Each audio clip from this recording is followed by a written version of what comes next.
people who are coming to the Middle Belt aren't indigenous to the Middle Belt. Their ancestors aren't from the Middle Belt, and they're there illegally, right? They need to go back home to their little desert, right, and figure out what the fuck is going on in their home. They're not entitled. They're not entitled to the resources. Look at another jihadist, right, coming off his mic. Oh my God! Listen. Whoa, whoa, whoa, whoa, whoa, whoa! That's Islamophobic. No, it's not. It's not, brother. These people. Get up, bro. Get up. Get up. He just knocked you out. Let him land. Understand? Listen, I am an expert. Listen, I am an expert on jihadi psychology, brother. You can't negotiate with these people. You can't rationalize with these people. These people are going to dehumify you just because you don't come from their religion, bro. The blood of a kuffar is halal to these jihadists, brother. A kuffar is a non-Muslim. So these people want to kill and dominate and destroy you, bro. Do not trust these people. They are very, very wicked and evil spirit terrorists. Oh my God. I agree with everything he is saying. He's 100% right. These people have to be stopped at all costs. You're not entitled to another. Listen, the reason tribalism even exists, she said it herself. You're not. She's from the middle. She's not even like. She shouldn't even live in the middle belt. She needs to go back home. You're not from the middle belt. Your people aren't from the middle belt, right? So she thinks just like a jihadist, right? Because she's foreign to the middle belt. She's evil. Her people are from the southeast, not the fucking middle belt. So that's why she's sympathizing with these jihadists, because she moved there for resources. She moved there to take people's luscious greenery. She moved there for economic competition, just like she moved to Canada. She's taking resources across the board, right? So these people need to be stopped. They need to be contained. The spread of this jihadist. Listen, these people lynched an innocent girl because they thought she offended their prophet. They stoned her on TV in 4K. And this is who Robo is sympathizing with, right? You can't trust these people. Wait, sorry, Luke. I just have a question for you. No, and they fighting. Watch out. Wait, hold on, brother. Hold on. Is he living in Nigeria? Hey, hold on, real quick. Hey, people are your name or I don't know. Are you living in this country? Fuck, I can't mute you. Alright, real quick. Let me say how the room operates. A lot of y'all new here. So this is an intellectual squabble. So two people disagree. You let them have the back and forth. So Robo said something. Theo disagrees, so he's attacking her argument. He's attacking the point, not the person. And then I'm gonna allow her to respond, and then we'll get back to the queue. That's how the room operates. So everybody stay on mute. If somebody come off your mic while Robo and Theo is talking, you're getting pushed down, and we'll bring you back up after. We don't need no ad-libs. Ad-lib in the chat. Thanks. Mind you, right? She's saying, "Oh, you guys are inundated by Zionist propaganda." Listen, I don't need to fucking listen to a damn Jew to understand what you people are doing, bro. Right? You do this everywhere you go. This has nothing to do with Jewish people. This has nothing to do with Zionism. We don't even have to bring up white people, bro. We could just bring up the history of your kind and the people that you sympathize with, right? Everywhere these people go, there is terrorism. There is instability. You go to Libya, right? There's terrorism and slavery. You go to Mauritania, there's slavery, right? You go to fucking Somalia, there is terrorism, right? You go to fucking Yemen, there is terror. I said Libya earlier. Parts of Europe terrorism. Also. Right? You go to Europe, these people are bombing trains. Now, my pattern recognition is pattern recognitioning. Right? When I see something, I'm going to notice things. And when you start to notice things, they start to say, "Oh, you're Islamophobic, you're discriminating." Well, stop fucking killing people. Stop trying to take people's land. The world doesn't belong to you because Allah says so. That's just not real, brother, sister. Stop it. The middle belt belongs to the middle belt. The North belongs to the North, and Robo should go back home where she's from, which is not Canada. It's not the Middle Belt, but it's the Southeast, right? Go over there, and mind you, she shitted on Abrahamic religions, which is a fair critique. Okay, if you want to critique Abrahamic religions, that's cool.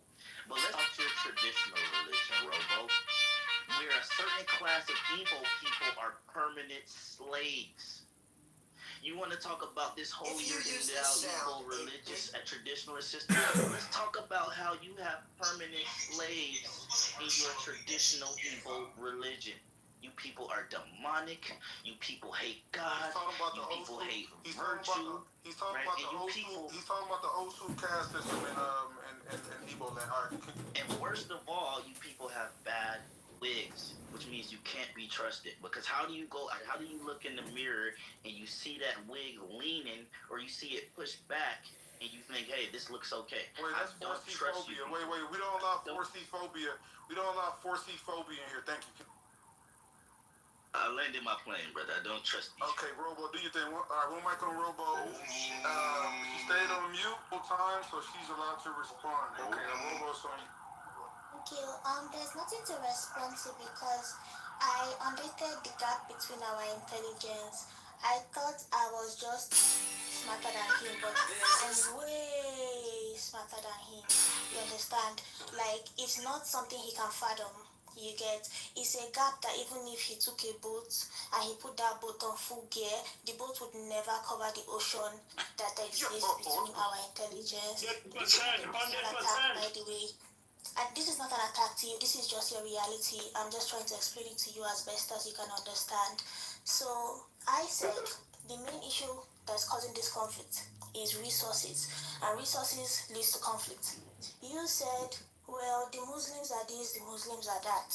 A lot of fabricated nonsense which I expect from illiterates, and I know that George W. Bush, is it that one? Whoever it was that repealed the educational system and said no student left behind, he is the reason you are where you are today, because they left you. In fact, I don't think you actually ever left the bus stop. In fact, I don't think you ever got to school. You understand? Like, they didn't just leave you behind, you never even arrived for you to be left behind. You get? That's why you did not get a single point from what I was explaining. And honestly, there's no point explaining it to you, because a fool at, you look old, your hairline is already receding.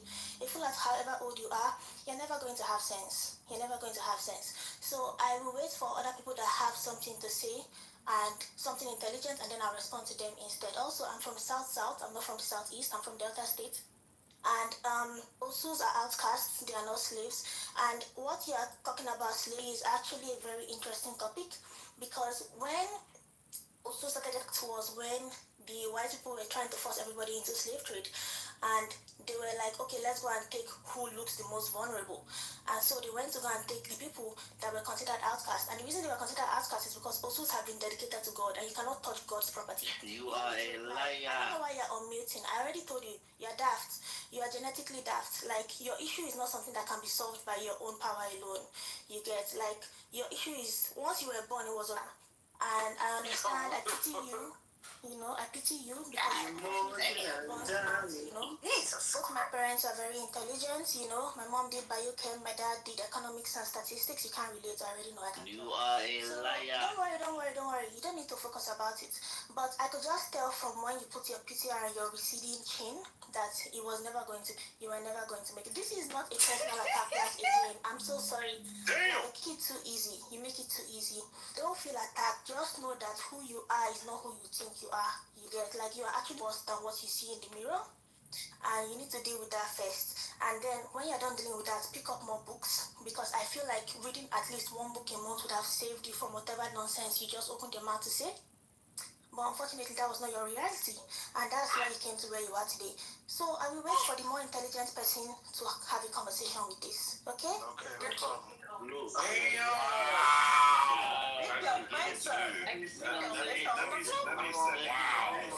Theo get the last response. Quick, it's going to reset the room and pass up there. Outside of these bad homonyms, right? These bad wig at homonyms, right? She lied, right? The reason, right? Let's talk about the real reason that the Osu people got free. What was it that was brought into Igbo society and civilization that put these people on an equal playing field? These people that you had permanently enslaved. These people that were punished. Right? What made these people free? It was the great, great sorrows. You know what a sorrow is, Robo? I don't think you probably don't know your own history, right? The sorrows were returned slaves from America. right? People who came from Brazil, people who came from America, and they brought the beautiful, beautiful religion. Black Americans, Black Brazilians, and even Europe people, right? These are brought the beautiful religion of Christianity to Igbo land, right? And once they brought Christianity to Igbo land, right, it freed the sorrows from this permanent. It freed the freaking the Osus and the other caste that you guys have from this permanent slavery and discrimination. I actually happen to know a good, clean brother who is from that class or caste on Clubhouse. And he told me why he was so happy that Christianity came to his people, that your people were oppressing, Robo, right? That you try to say belong to God, right? He told me he was so happy that Christianity came to free his people from the shackles of your indigenous traditional religion, your slavery. So you can try to lie, you can try to manipulate, you can try to say, oh, Christianity bad, this, the white man bad. Yes, in some cases, yes, the white man is very bad, right? But Christianity saved those good, clean people from that permanent slavery that you people had them in. And I'm so grateful for that, right? Because those people that were the Osu, those are the people y'all were selling to the white man. Your ancestors were slave sellers. They were slave captures. They were no different than those jihadists that you're defending, right? Notice how she continues to defend these jihadists, but the same jihadists would literally kill and crucify her for practicing her traditional religion. Now, why do you think she's defending the jihadists? I had to think about this. I had to do some mental gymnastics. I had to do some calculations. The reason she defends the jihadists that would kill and crucify her is the same reason her ancestors sold slaves. These people have something in common, right? They don't know good, clean people like you and me who are descendant of these people. And they say, hey, we need to continue to dominate. We need to continue to take people's land. We need to continue to exploit. We need to continue to seek and gain at whatever cost it takes. Why are you in the Middle Belt when you are not from there? Why are you in Canada when you are not from there? Why are you supporting these terrorists, these jihadists, when they are not from there? Why are you okay with them taking other people's resources? They are not the ones doing the killing, they are doing the defending. The people that are killing are the jihadists. The people that are killing softly are the people like you who have moved to the middle belt for exploitative reasons. You are a jihadist, terrorist, killing supporter. And I rebuke you in the name of Jesus Christ. And I'm so grateful that the Sorrows, the Black Americans, the Black Brazilians, the Yoruba came and brought Christianity to your people. Because without it, you would still have slaves in 2025. Thank you. All right, real quick. Robo, you want a last response? I'm waiting for somebody intelligent to talk. Okay, no problem. Dude, All right, let me dispel something. hold on. We gotta reset the room. We gotta get some order. All right, put a gun emoji in the chat if y'all agree with Theo. Put a brain emoji in the chat if y'all agree with if y'all think Robo won that squabble. All right, real quick. Let me reset the room. All right, so we're talking about Trump saving Nigerian Christians and Israel from Islamic terrorists, or is it performative? So Trump just came out. I'll read what Trump said. Hold on real quick. Let me read what Trump said.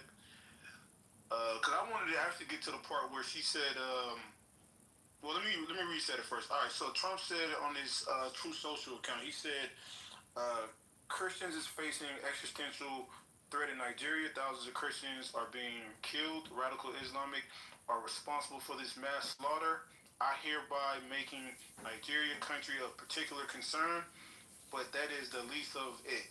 When Christians or any such group is slaughtered like what is happening in Nigeria, 3,100 versus 4,400 worldwide, something must be done. I am asking Congress, Riley Moore, together with with Chairman Tom Cole and the House Appropriation Committee to immediately look into this matter and report back to me. The United States cannot stand by while such atrocities are happening in Nigeria and numerous of other countries. We stand ready, willing, and able to save our great Christian population around the world. Donald J. Trump, the President of the United States. All right. So I'm gonna play this first clip. This is a Nigerian preacher, Christian pastor. He talks about. I think somebody just got slaughtered, and let me see this up. Real quick. Let me play this real quick. So this is after. So this was a pastor calling for global action to save Christians from massacres. It's like a heartfelt, desperate appeal. This was a Nigerian pastor basically imploring individuals and leaders outside of Nigeria and urging President Trump to intervene and safeguard Christian Nigerians from ongoing massacres perpetuated by Muslim extremists. So I'm gonna play this clip, and then we'll let the we got Fulanis in the building, we got Hausa, we got people that live on the continent. Umar's here, Robo, Ahmad, he's Hausa, Igbo, we got Yorubas on stage. So we're gonna center the Nigerians in these conversations, and then we'll get to some understanding. You forgot me, but. Yes, but you're a Christmas Nigerian. You only go into a Christmas time, so I don't count you. You're Americanized. You're a kata. All right, but let me play this clip. To save our lives in Nigeria. They are killing Christians in Nigeria outside Laponi, Korea, everything. And they expect us to silence that. Is another. Nigerian government cannot openly and deny there is no massacre, there is no genocide of Christians in Nigeria. And look at it today. Is there any Muslim? United Nations, I know you're watching. American Senate, you are watching what I'm doing. I'm saying special advisor to Trump. Now, please tell Trump to save our lives in Nigeria. They are killing Christians in Nigeria. Massacre Christians. If they say they kill Muslims, these Muslims are being killed by who? By Muslims. Please. All right. So let's speak. All right. So before you speak, tell us what ethnic group you're from, your religion, and I'd like to speak. Okay. So Yeah, I'd like to speak too. Okay. Okay. So all right. So let me do a cue. So it's gonna be Ola. Oh no. It's on Ada, Ola, Pyramid, and Sky Day. Can I go after Sky Daddy? I'll respond to what Robo said. Yes, no problem, Femi. Well, Femi, you and mine, so you can interject whenever. But let's go Ada. Thank you, Lou. Real quick. Okay, so my name is Adora. I am Nigerian of Igbo descent. I just wanted to put my perspective into. Wait, are you Christian, Muslim, atheist? I'm Christian. I'm a Christian. So I will not deny that there are ethnic, religious, as well as tribal issues in Nigeria. It did not start yesterday. It has been an ongoing issue throughout the country. My major concern with America deciding to step in at this point is what is their motivation and what is their true concern at this point in time. So under the Tinubu administration, there have been a lot of changes that have not favored the West. In as much as Tinubu has his issues and his faults, there have been a lot of economic reforms that have actually benefited the continent in the long term. So you look at the fact that subsidies have been removed, there's a lot of FX changes around our foreign currency, etc. And above all, Tinubu is trying to push forward a Nigerian first agenda that basically no longer allows for a more extractionist approach to how foreign countries deal or relate with Nigeria. What does that mean? That these countries cannot come into our country easily, take our resources, and not pay us fair value. At the same time, our oil industry is also on the rise. You see that with the fact that Dangote recently created, basically, is on track to making the third largest oil refinery in Africa, if not the world. So Nigeria is seeing real progress. Largest in the world.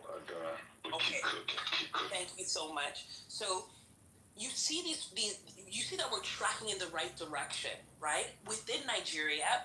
And not only that, but you're seeing that around Nigeria there are, I'm sure many people heard about the uprising that happened across Africa. They call it the Seychelles, which is basically like the francophone countries that that have for a long time been exploited by France. Correct.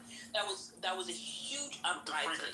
The francophone taxes, Correct, exactly. Like basically, like they own these economies. France has owned these economies for decades, and nothing has been done because of it. So they had an uprising. You have Burkina Faso, you have the Congo, and a few others that have basically stripped themselves of this colonial rule called France. So you're seeing also Macron getting very close with Trump. And let me tell you that do not think that these countries are not being had around Africa and Africa's independence from the West. So this intervention on Trump's part, from my vantage point, it's almost like a smokescreen. Is it truly Christianity, or are you trying to impose yourself in a country that's rising beyond your Western powers? There's so many angles here, but I wanted us to have a real conversation about this because I think people need to know, especially in like Lou's room, like Africa is rising and they're making real changes. We've always had these fundamental issues, but if you look at the macro and the economic things that are taking place, we're tracking in the right direction. Why does America now want to step in and in some ways foil or destroy it? That makes sense. I ain't gonna lie, man. Shout out to Nigerian women, man. Y'all some educated women, man. I'll give it to y'all. Can I speak up? Shout out to the Igbo women. Anybody want to respond to that? If not, we're gonna keep it pushing. One thing I wanted to say is that one thing I wanted to say about that real quick. I just wanted to say one thing is that if Nigeria is on the rise, is there a plan for those who are all around the world to go back to Nigeria? I'm actively relocating to Nigeria. Okay, I'm actually a group head of a bank. I have incredible friends, very well educated, very well placed, amazing homes that are also moving back to the continent. Yeah, so we're going to Wait, sorry. Look, here's the thing. Look, there are more people in the country that want to return back. Hold on, but listen, wait. Hold on, real quick. This is an important question, because, mind you, the Igbos, the Yorubas, they're like the most westernized group, right? They're educated, they're Christian. So the people who currently controls the government, right? Is it majority Hausa, Fulani currently? Hausa and Yoruba, I believe. I'm asking Nigeria. It's mostly Hausa and Yoruba. It's mostly the Northerners and the Yorubas. Okay, so hold on. My second question. All right, hold on. One mic. Lou, I'd like to respond to the lady. One mic. So secondly, what about the military? Who control? Like, what? Because I know it's a bunch of people. The North. It's the North. Okay, so all right. Wait, hold on. All right. So the North controls. The North controls the military, a majority of the military, and then the Hausa and Yoruba is the one that controls the government. Hey, good afternoon. Yeah, rise is a lot of things. It's coordinates. It's 88.88, 88.88 longitude latitude on your regular Google Earth or Apple Maps. What are you talking about? That's the center of the stone. Oh, I see what you're saying. And that's my belief system at the moment. I'm doing a research paper. Your belief system is that God is a coordinate? Yeah, I like it. His throne is a coordinate. Showing you where he lives.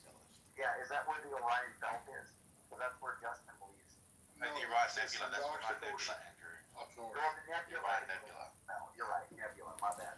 So, do you think that Jesus also considered these types of strange esoteric, concepts? Yeah, of course. He's my favorite prophet. Jesus wasn't a historical person. He wasn't Oh, historical? he's my favorite prophet. No. He doesn't have any history in any type of archaeology or records or... No, No, he has Wow. lies here in Egypt where he visited. Millet Along is the Nile River. It's a lovely trip. I'd love to book it for you. So Millith is proposing. Okay, it could just be a like made up tradition that he lived there, right? So Millith. No. He was here as a child. He was here as a Oh, child. okay, yeah. What's the evidence of that? Someone told you? Sites here in Egypt. Oh yeah, okay. The rock he touched. So wait, Oh, the rock that he touched. Pyramid isn't Jesus just the updated version of Osiris, the Egyptian mythology of the resurrection of Osiris? Not really. You don't think I so? believe in Jesus, and I believe that Jesus is coming back. Amen. And I believe there are two different stories. Amen. It can't happen soon enough because I'm so sick of Andrew's rooms. They just drag on and on and on and on. Andrew, what do you think about the belief that like Jesus was actually the god Ra or the god Osiris? Let's see. Let me think about how plausible that is. Let me think. Oh no, I don't believe that. Well, Andrew, if you don't know the story, I'm sure you don't. Like why you don't? Let me get you the link, Andrew. Read about the resurrection of Osiris, and you'll see that this myth or this genre or category or niche, it's a self-repeating natural phenomenon that just keeps reappearing in the liturgy, in history. Right now, even, you could say Donald Trump is the new Jesus Christ. You could say Charlie Kirk is the new Jesus Christ. I'm just saying that so true, it's a symbolic, repetitive occurrence. It's phenomenon. It just keeps happening. Christ just means Lord. Yep. Buddha, And insofar as Krishna. Charlie Kirk and Trump are lords. That's a good point. They're Christ. Not all resurrections are the same, John. Not every erection is the same. I'm just saying that. Actually, every erection is anew.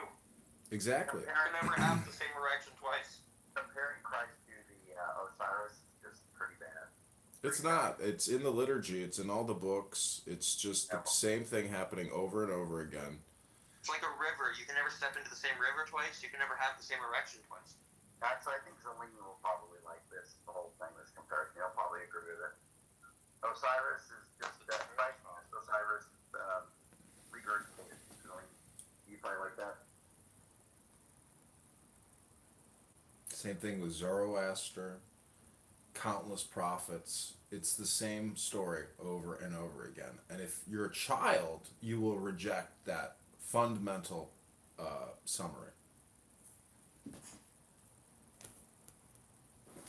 I'm 36. I don't know about you. Amen.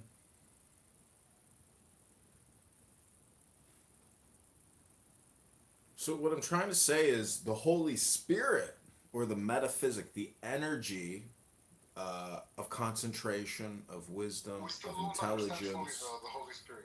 What I'm trying to say is In that general, the more you think, the more you speak, the further from the truth you're going to get. Each and every one of us in this room, we are the truth. It's just a question of your enlightenment to come to the position that it's you doing all this. It's you observe. It's like a solipsistic thing. I thought truth was property of propositions, but if we're the truth, that that's completely changes my view on things. Yeah, that is the truth. Apparently, the more you think, the more you speak, the further from the truth you get. So stop thinking, end your problems. Yeah, I think that makes a lot of sense. Like, I think maybe the best way to stop thinking is just like shoot yourself in the head. Well, you come to Andrew's room all the time. It's the same exact thing. No, but I'm just saying, like, I think, you give us like something to aim towards, like a goal, right? Which was like, stop thinking and we'll end all our problems. So, like, I think you should probably take that advice. It's great advice. Well, I think you should take it. I'm not so sure you understand, because you just made a suicidal reference or some type of homicidal reference, and what I'm telling you is when you stop thinking, what you're back in is the objective world, and you say, I gotta go scrub my toilet. I gotta go, to the post office Monday at 11 a.m. You get back into reality as opposed to all this conceptual word games that people are playing to waste all your time.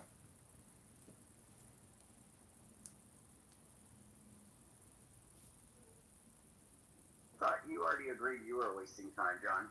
Yeah.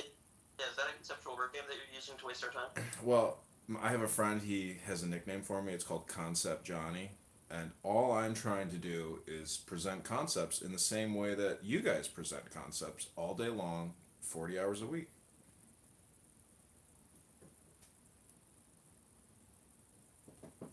I'm presenting experience through frequency. All day long, 40 hours a week?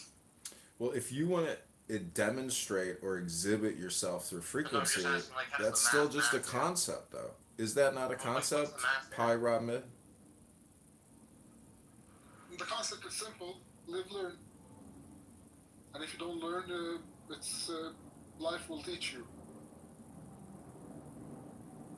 So, who or what is the best master? Isn't it intelligence and wisdom? What's intelligence and wisdom to you? Explain it to me, please. Well, it's information, it's communication, and it's data transmission, yeah. Imagine a huge data center. What would it look like? Why not a chair? Sorry, I couldn't catch the first part of what you just said. Am I right or wrong? I couldn't hear you, sorry. Say it again. We get to be seated. How come he can't be seated? And what would be its throne or chair? Well, it's musical chairs. You haven't played musical chairs where you go in a circle around a chair and then you fight. Absolutely. Yeah, it's the same premise or purpose or procedure. And I like to wish that Jesus is one of the people who get to play with the chair. So is Andrew. So is Bob. So is Sella. So is you. So is I. I mean, what's the difference? It's a lovely story. You just have to love it and live it.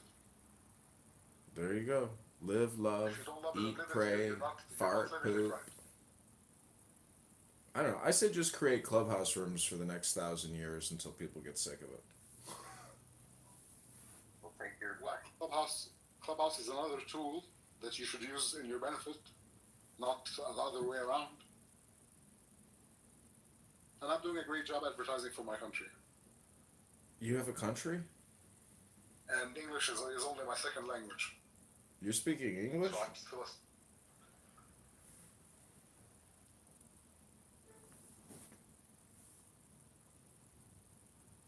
Well, Sella and Andrew up here, they're both Jew-hating, anti-Semitic bigots.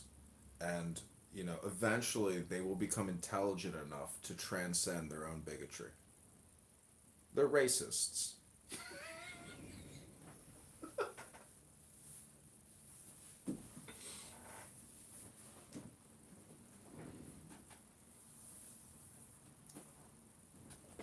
Deepak, can you fix John?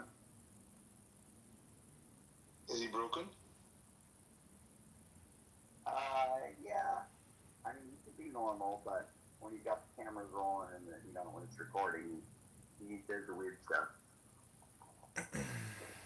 Isn't that all just projection? Deepak, who hurt Andrew? Everything he just said was projection.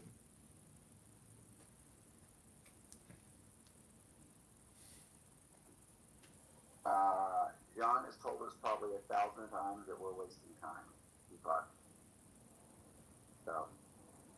You're only wasting time in as much as words are time, and a lot of the words you're using are just unnecessary and wasteful. I'm not saying you're not trying to achieve something or you don't have some type of purpose to the communication. I'm just saying a lot of the words that I use even, and everyone else here, you'd have to admit it's really unnecessary and a waste of. Okay. John, what's the purpose of life? To keep breathing. So take the deepest breath of the day. Hold it for 10 seconds. Yeah, sounds pretty shallow. Well, that's just projection. Do you believe? Do I believe? Jesus, and that's another 32 years. I'm not a Zionist, Andrew. Maybe that's projection. Are you a Christian Zionist? No, right? Well, sorry, I didn't finish my sentence. I got distracted. Do you believe in pineapple on pizza? Yes. Giardiniera, sausage, pepperoni, onions, garlic, green peppers. Perfect. Yeah, this guy's cool. But you both are the problem if you guys think pineapple on pizza is okay. Just wow. Yeah, this is what Christianity does to somebody.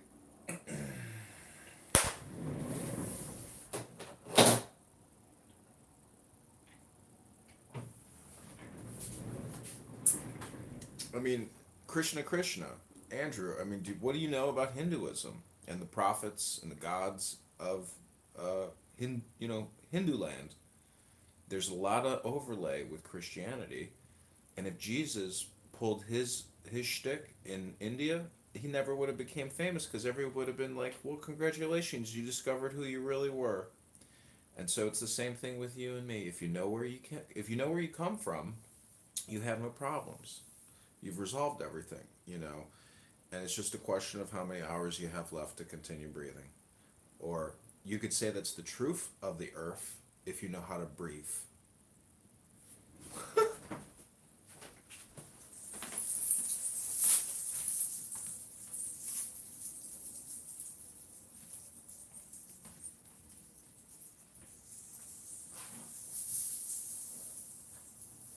Okay, Kitover, can you fix John? What? I just hopped on. What are you talking about? You hopped on like a bunny. I see what you did there. Yeah. Jonathan's saying that we're wasting words. He also compared Jesus to Osiris, which is where I kind of checked out. Also, your mic is like really like muffled, by the way. That. I know. I'll try to fix something. What I'm trying to say is that the rules that Jesus Christ had to play by are the same rules that you and I have to play by. There's no difference to the rules or to the game theory. What do you mean by rules, though? Not rules, I mean game theory, basically. Like the same game that Jesus played, you and I can play. What? I guess I don't know what you mean by game in this sense. Just self-enlightenment, or you could say self-actualization. I mean, I agree that Jesus follows the same moral code that we're obliged to follow, but I wouldn't call that the game in the sense that you're thinking of it. Well, I mean, I also don't know what Osiris. I didn't know Andrew had mentioned something about that. I'm not sure what the context of that was. Osiris? Well, what I'm saying is that you think Jesus Christ's experience is more than a one-off. It's the only experience that can happen, because of his special status. I'm just saying it's not. That the special experience of Christ Jesus has been experienced an infinite amount of times, basically, at this point. There's nothing new under the sun. So if you're so caught up with the Bible and Jesus, you just like pizza, but you refuse to eat tacos, burritos, chimichangas. Yeah, happy birthday, John. Yeah, I don't eat pizza with pineapple. Sorry. Most of the Osiris, are you talking about like the parallelisms with like the dying and rising God stuff? Is that what you're referring to? Yep.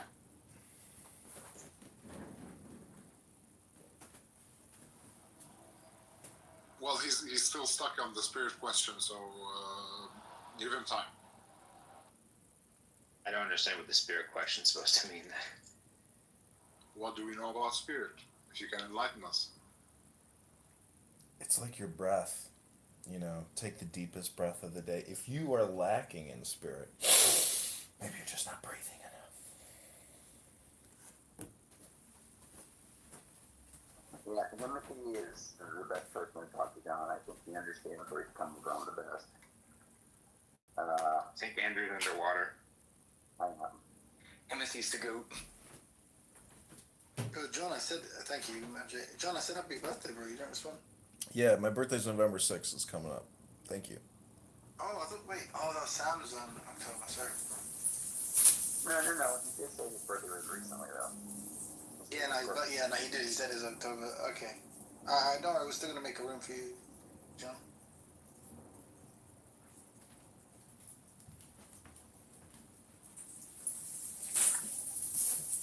Yeah, very cool. Well, you should do that and let us know. And make sure we know. What'd you say? I said, let us know when you're gonna make the room. Oh, no, bullshit. I ain't making one. Oh, okay. You don't care that much. Okay. No. But it just sounds like it's like a nice thing to say. It is a nice thing to say. It's also nice to follow through with what you say. But I'm gonna wish it. No, but I'm gonna like wish him a happy birthday.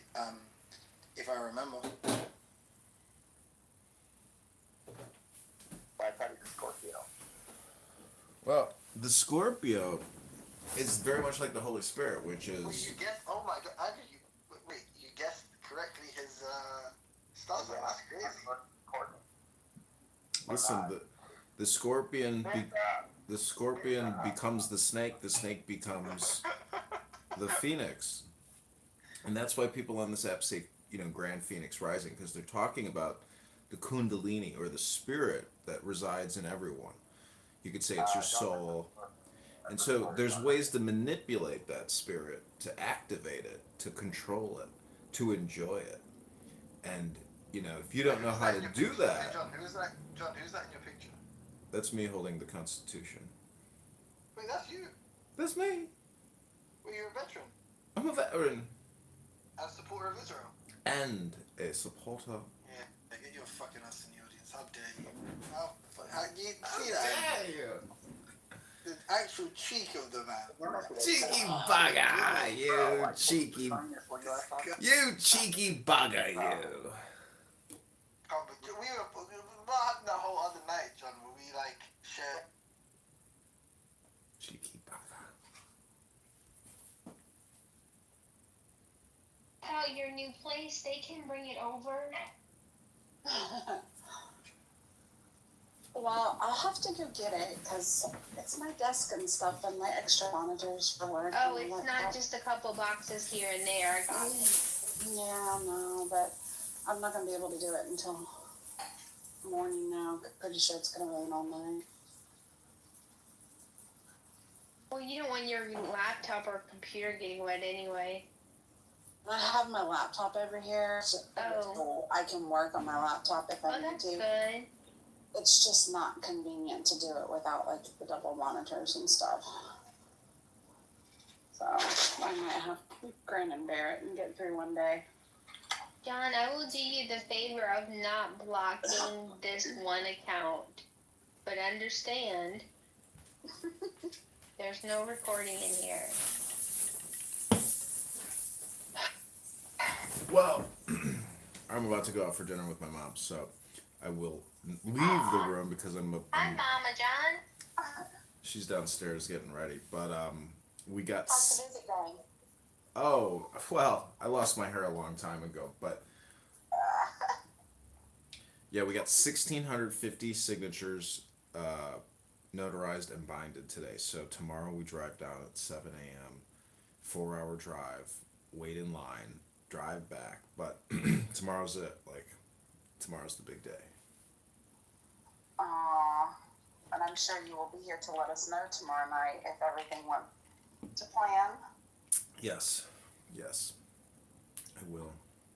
Well, I'll be looking for you. Okay, talk to you soon. I'm gonna go get some Brussels sprouts. Have a good dinner. Talk to you soon, bye. Bye.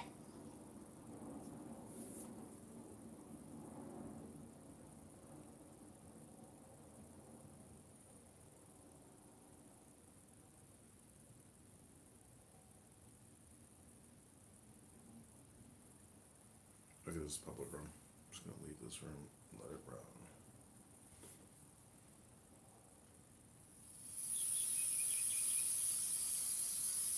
Go, did you?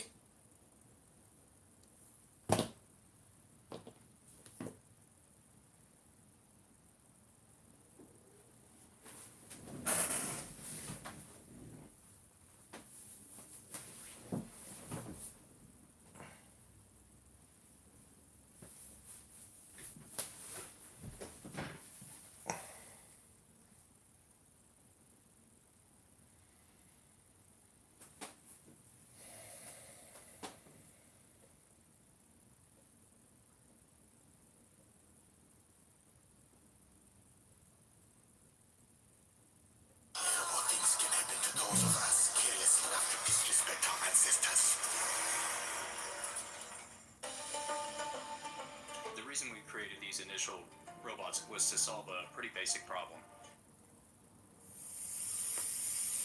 Tao Te Ching can be translated as the book of the imminence of the way, or the book of the way and of how it manifests itself in the world, or simply the book of the way. Since it is already well known by its Chinese title, I have let that stand. About Lao Tzu, its author, there's practically nothing to be said. He may have been an older contemporary of Confucius, 551 to 479 BCE, and may have held the position of archive keeper in one of the petty kingdoms of the time. But all the information that has come down to us is highly suspect. Even the meaning of his name is uncertain. The most likely interpretations, the old master, or more picturesquely, the old boy. Like an Iroquois woodsman, he left no traces. All he left us is his book, the classic manual on the art of living, written in a style of gem-like lucidity, radiant with humor and grace, and large-heartedness and deep wisdom, one of the wonders of the world. People usually think of Lao Tzu as a hermit, a dropout from society, dwelling serenely in some mountain hut, unvisited except perhaps by the occasional traveler arriving from a 60s joke to ask, what is the meaning of life? But it's clear from his teachings that he deeply cared about society, if society means the welfare of one's fellow human beings. His book is, among other things, a treatise on the art of government, whether of a country or of a child. The misperception may arise from his insistence on wei wu wei, literally, doing, not doing, which has been seen as passivity. Nothing could be further from the truth. A good athlete can enter a state of body awareness in which the right stroke or the right movement happens by itself, effortlessly, without any interference of the conscious will. This is a paradigm for non-action, the purest and most effective form of action. The game plays the game.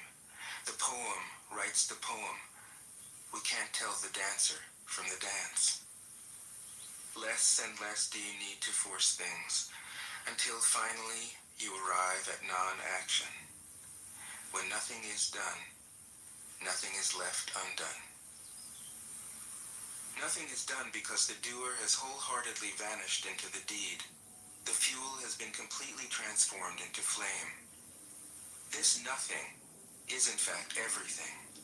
It happens when we trust the intelligence of the universe in the same way that an athlete or a dancer trusts the superior intelligence of the body. Hence Lao Tzu's emphasis on softness. Softness means the opposite of rigidity and is synonymous with suppleness, adaptability, endurance. Anyone who has seen a Tai Chi or Aikido master doing not doing will know how powerful this softness is. Lao Tzu's central figure is a man or woman whose life is in perfect harmony with the way things are. This is not an idea, it is a reality. I have seen it. The master has mastered nature, not in the sense of conquering it, but of becoming it. In surrendering to the Tao, in giving up all concepts, judgments, and desires, her mind has grown naturally compassionate. She finds, deep in her own experience, the central truths of the art of living, which are paradoxical only on the surface, that the more truly solitary we are, the more compassionate we can be. The more we let go of what we love, the more present our love becomes. The clearer our insight into what is beyond good and evil, the more we can embody the good. Until finally she is able to say, in all humility, I am the Tao, the truth, the life. The teaching of the Tao Te Ching is moral in the deepest sense, unencumbered by any concept of sin.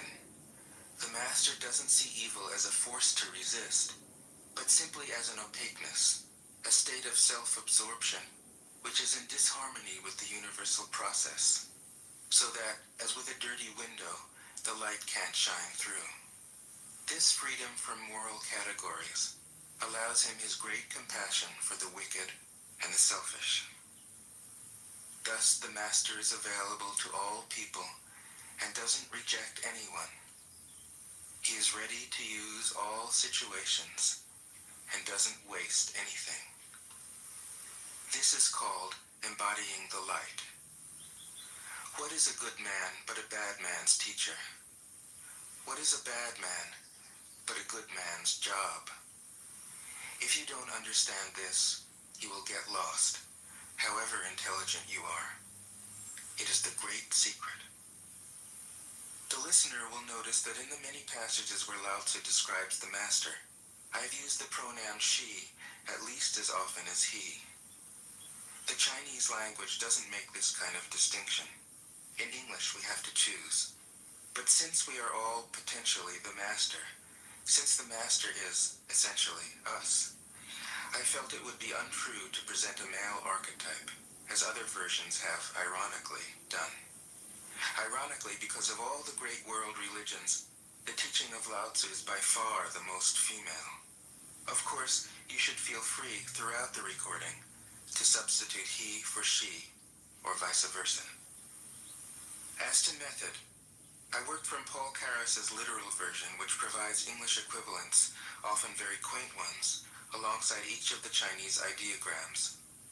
I also consulted dozens of translations into English, German, and French.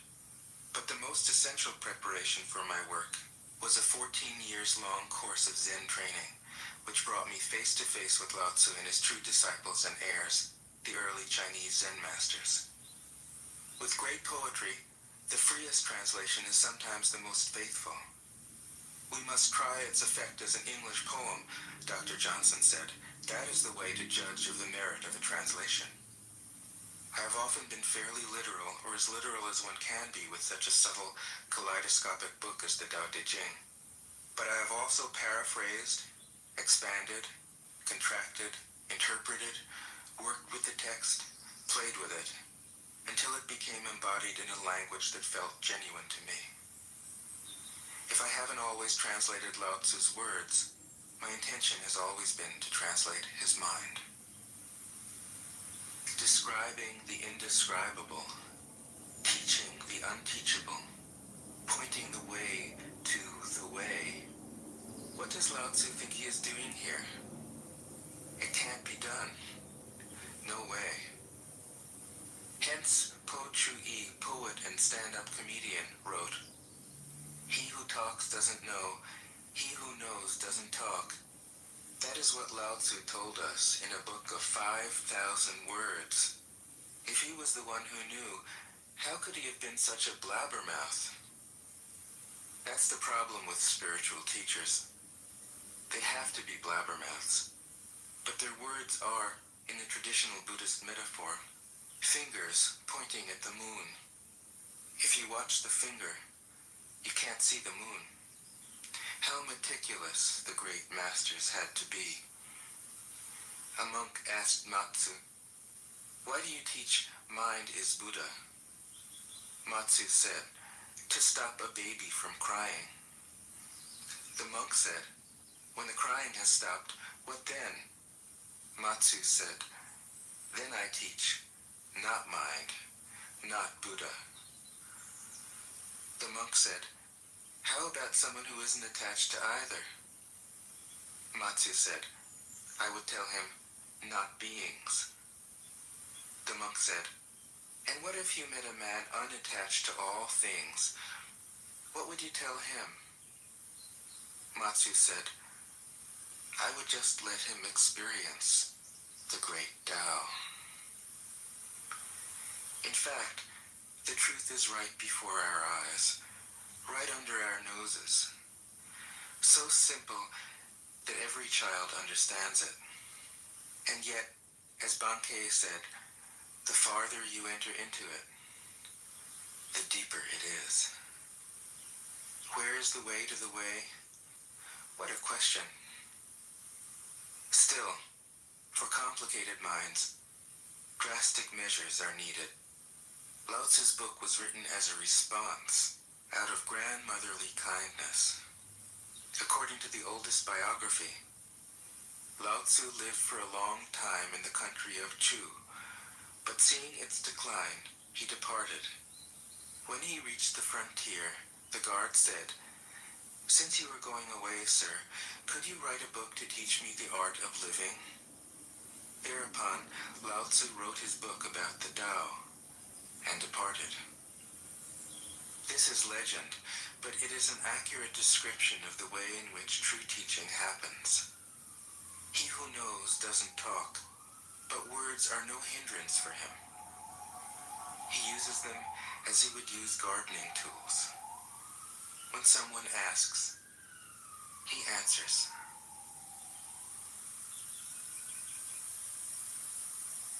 Tao De Jing. 1. The Tao that can be told is not the eternal Tao. The name that can be named is not the eternal name. The unnameable is the eternally real. Naming is the origin of all particular things.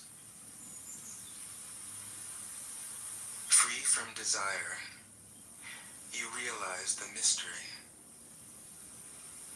Caught in desire, you see only the manifestations. Yet mystery and manifestations arise from the same source. This source is called darkness. Darkness within darkness. The gateway to all understanding. 2. When people see some things as beautiful, other things become ugly. When people see some things as good, other things become bad. Being and non-being create each other. Difficult and easy support each other. Long and short define each other. High and low depend on each other. Before and after follow each other. Therefore the master acts without doing anything and teaches without saying anything. Things arise and she lets them come.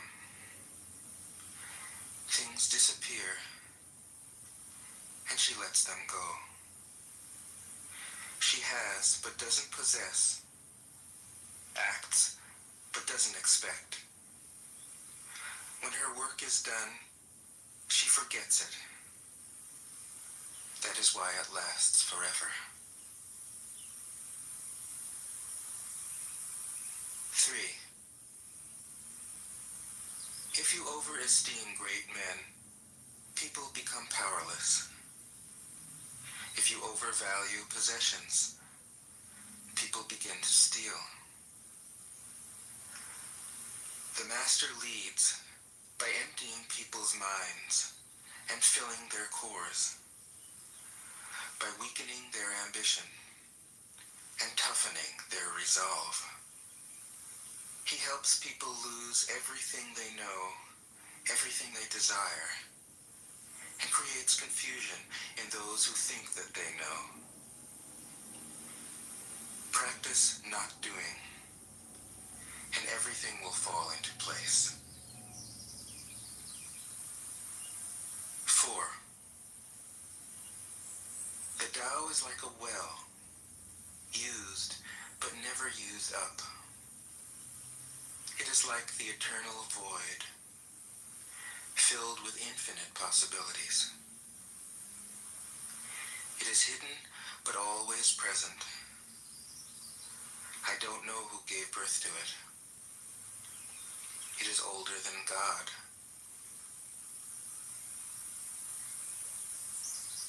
5. Tao doesn't take sides. It gives birth to both good and evil. The Master doesn't take sides. She welcomes both saints and sinners.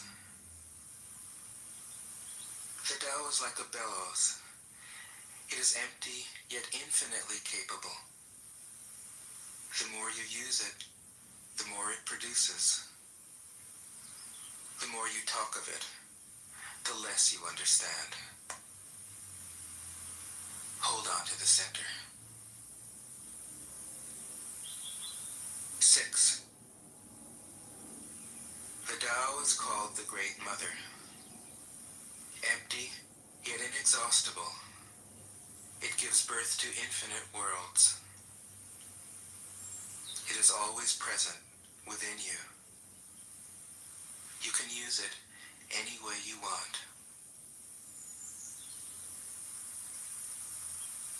7. The Tao is infinite, eternal. Why is it eternal? It was never born, thus it can never die. Why is it infinite? It has no desires for itself, thus it is present for all beings. The Master stays behind. That is why she is ahead. She is detached from all things. That is why she is one with them. Because she has let go of herself, she is perfectly fulfilled. 8. The supreme good is like water, which nourishes all things without trying to. It is content with the low places that people disdain. Thus, it is like the Tao. In dwelling, live close to the ground. In thinking, keep to the simple. In conflict, be fair and generous. In governing, don't try to control.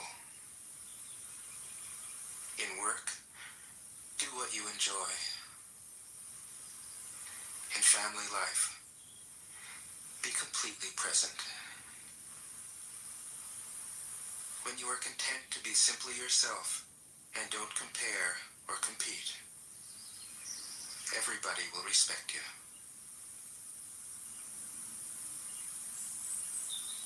9.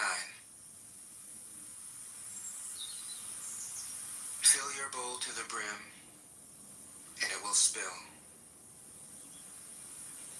Keep sharpening your knife, and it will blunt. Chase after money and security, and your heart will never unclench. Care about people's approval, and you will be their prisoner. Do your work, then step back.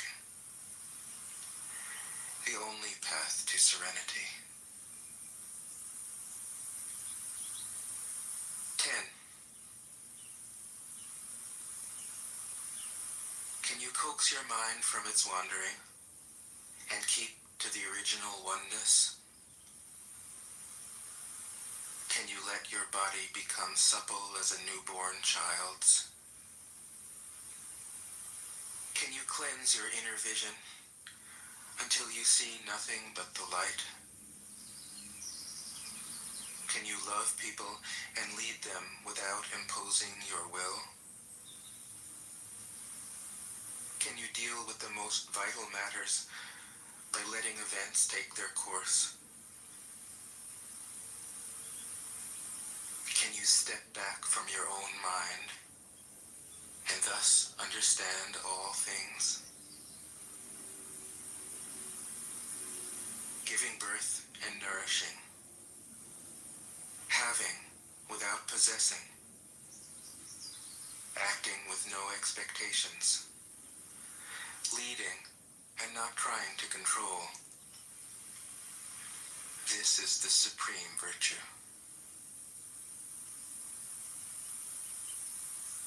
11. We join spokes together in a wheel, but it is the center hole that makes the wagon move. We shape clay into a pot, but it is the emptiness inside that holds whatever we want. We hammer wood for a house, but it is the inner space that makes it livable. We work with being, but non-being is what we use. 12. Colors blind the eye. Sounds deafen the ear. Flavors numb the taste. Thoughts weaken the mind. Desires wither the heart. The master observes the world, but trusts his inner vision. He allows things to come and go. His heart is open as the sky. 13. Success is as dangerous as failure. Hope is as hollow as fear. What does it mean that success is as dangerous as failure? Whether you go up the ladder or down it, your position is shaky. When you stand with your 2 feet on the ground, you will always keep your balance. What does it mean that hope is as hollow as fear? Hope and fear are both phantoms that arise from thinking of the self. When we don't see the self as self, what do we have to fear? See the world as yourself. Have faith in the way things are. Love the world as yourself. Then you can care for all things. 14. Look, and it can't be seen. Listen, and it can't be heard. Reach, and it can't be grasped. Above, it isn't bright. Below, it isn't dark. Seamless, unnameable, it returns to the realm of nothing. Form that includes all forms. Image without an image. Subtle, beyond all conception. Approach it, and there is no beginning.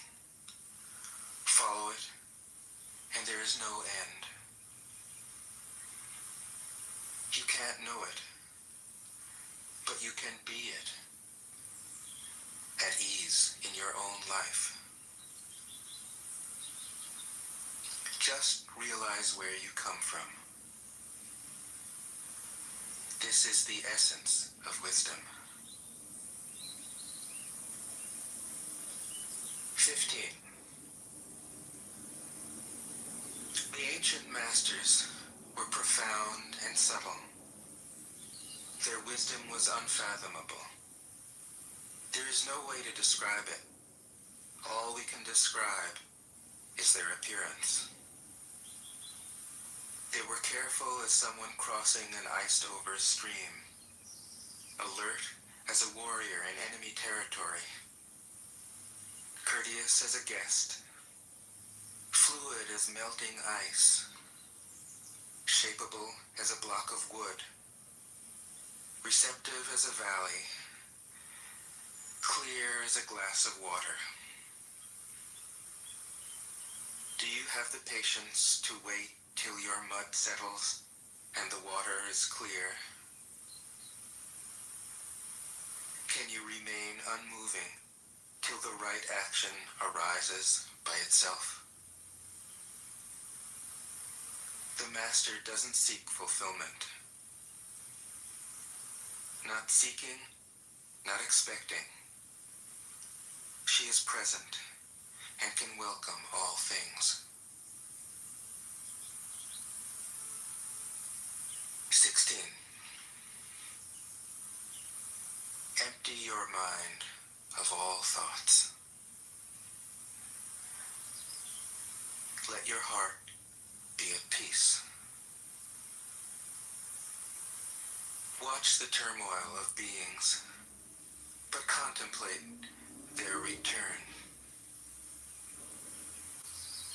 Each separate being in the universe returns to the common source. Returning to the source is serenity. If you don't realize the source, you stumble in confusion and sorrow.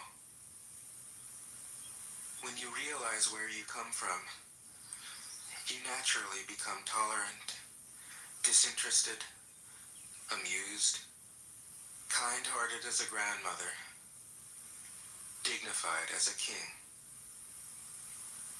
Immersed in the wonder of the Tao, you can deal with whatever life brings you.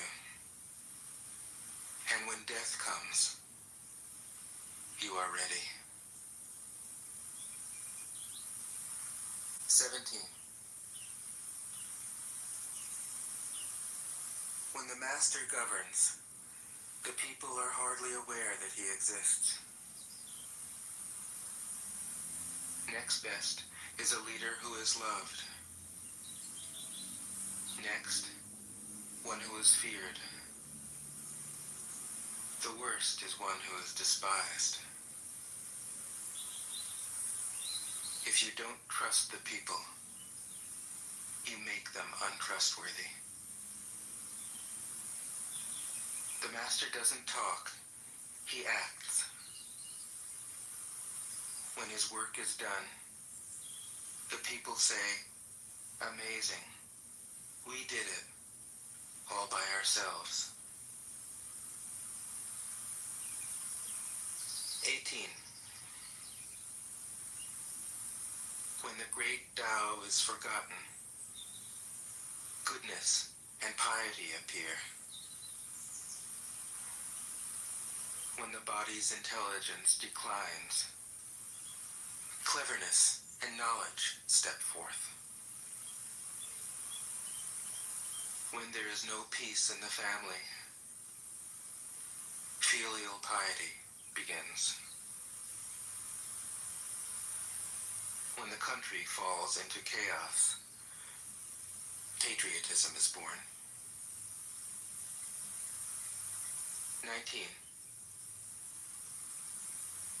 Throw away holiness and wisdom, and people will be 100 times happier.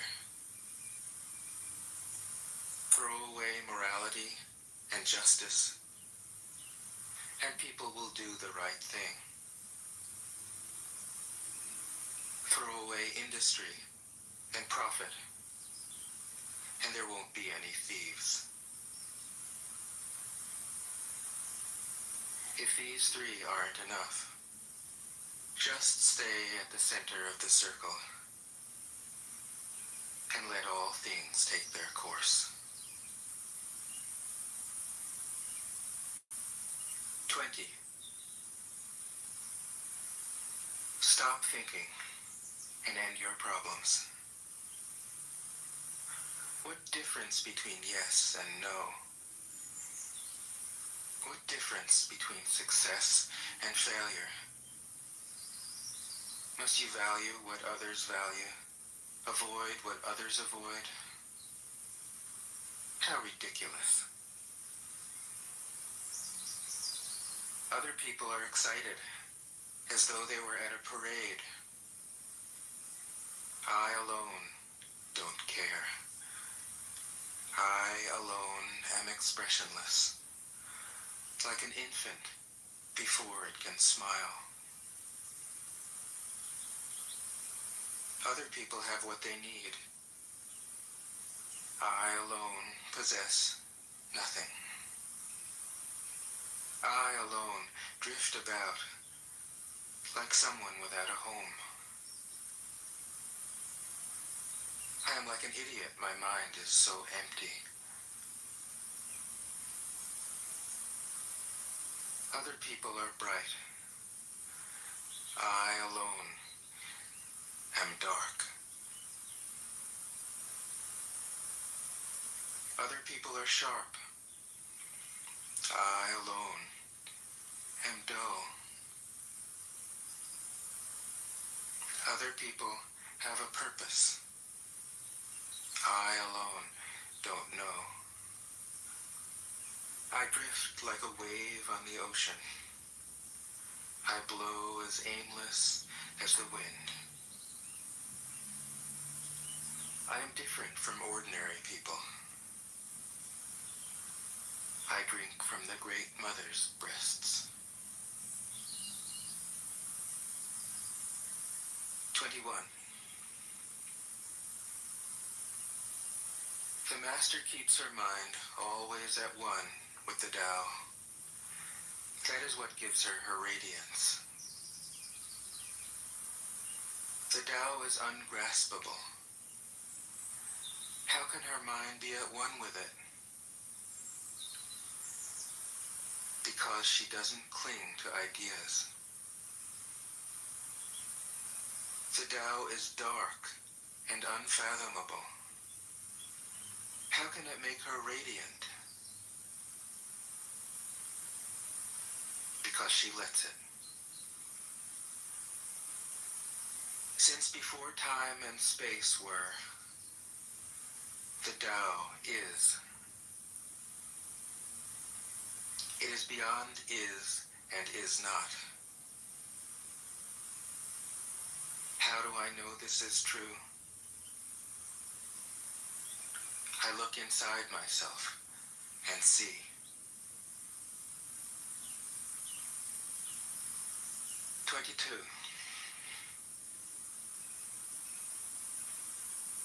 If you want to become whole, let yourself be partial. If you want to become straight, let yourself be crooked. If you want to become full, let yourself be empty. If you want to be reborn, let yourself die. If you want to be given everything, give everything up. The Master, by residing in the Tao, sets an example for all beings. Because he doesn't display himself, people can see his light. Because he has nothing to prove, people can trust his words.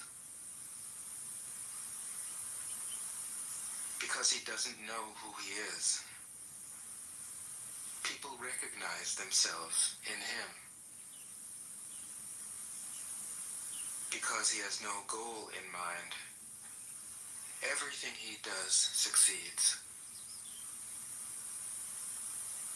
When the ancient masters said, if you want to be given everything, give everything up, they weren't using empty phrases. Only in being lived by the Tao can you be truly yourself.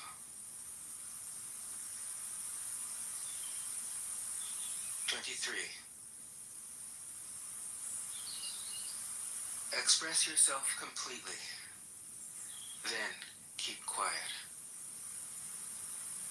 Be like the forces of nature. When it blows, there is only wind. When it rains, there is only rain. When the clouds pass, the sun shines through. If you open yourself to the Tao, you are at one with the Tao, and you can embody it completely. If you open yourself to insight, you are at one with insight, and you can use it completely. If you open yourself to loss, you are at one with loss, and you can accept it completely. Open yourself to the Tao, then trust your natural responses, and everything will fall into place. 24. He who stands on tiptoe doesn't stand firm. He who rushes ahead doesn't go far. He who tries to shine dims his own light. He who defines himself can't know who he really is. He who has power over others can't empower himself. He who clings to his work will create nothing that endures. If you want to accord with the Tao, just do your job, then let go.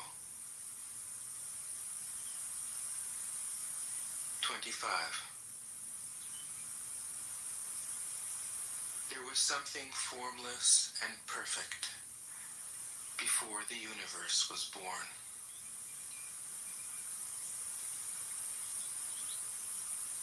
It is serene,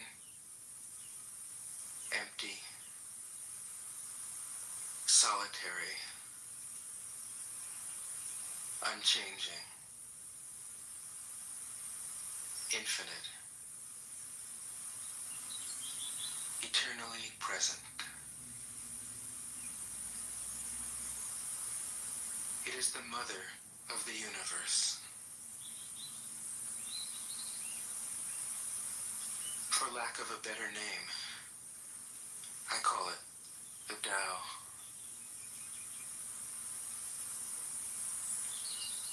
It flows through all things, inside and outside, and returns to the origin of all things.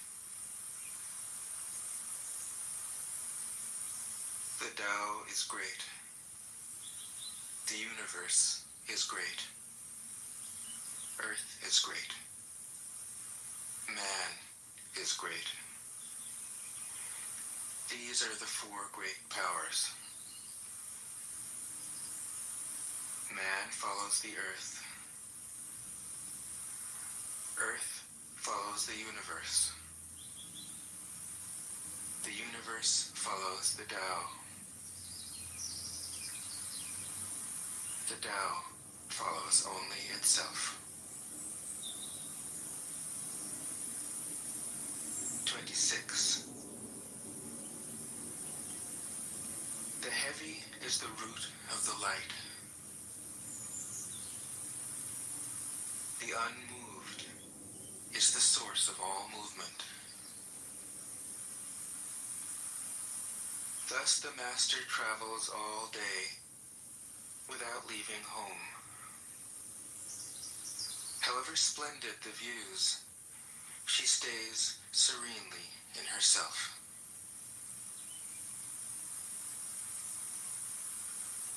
Why should the lord of the country flit about like a fool? If you let yourself be blown to and fro, you lose touch with your root. If you let restlessness move you, you lose touch with who you are.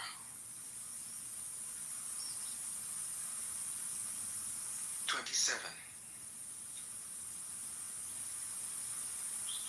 A good traveler has no fixed plans and is not intent upon arriving.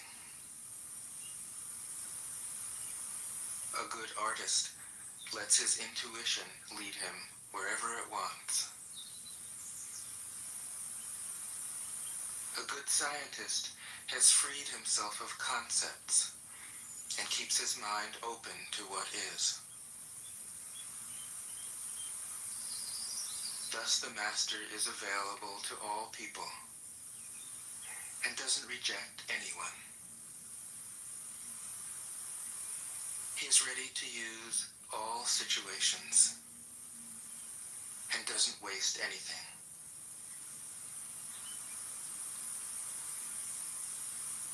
This is called embodying the light. What is a good man but a bad man's teacher? What is a bad man but a good man's job? If you don't understand this, you will get lost, however intelligent you are. It is the great secret.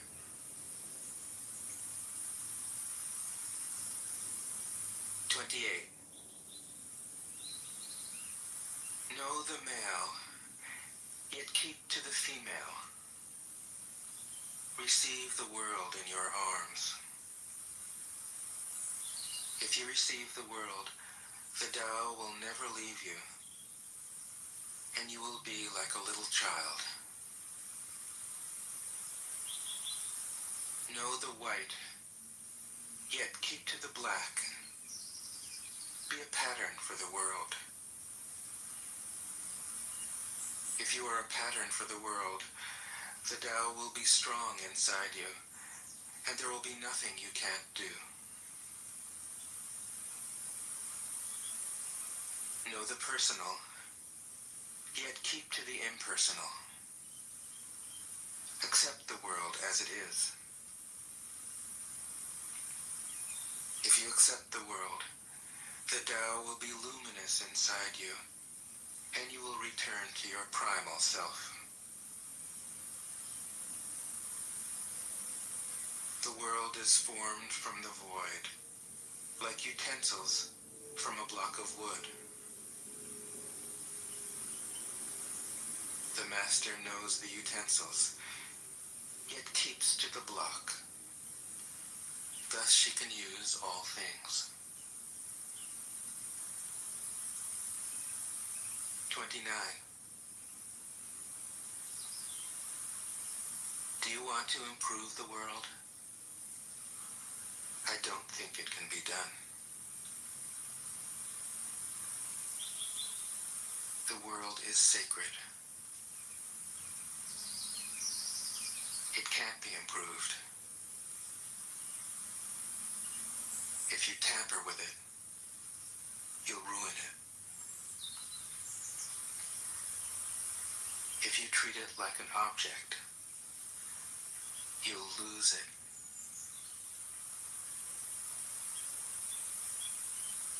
There is a time for being ahead, a time for being behind, a time for being in motion, a time for being at rest,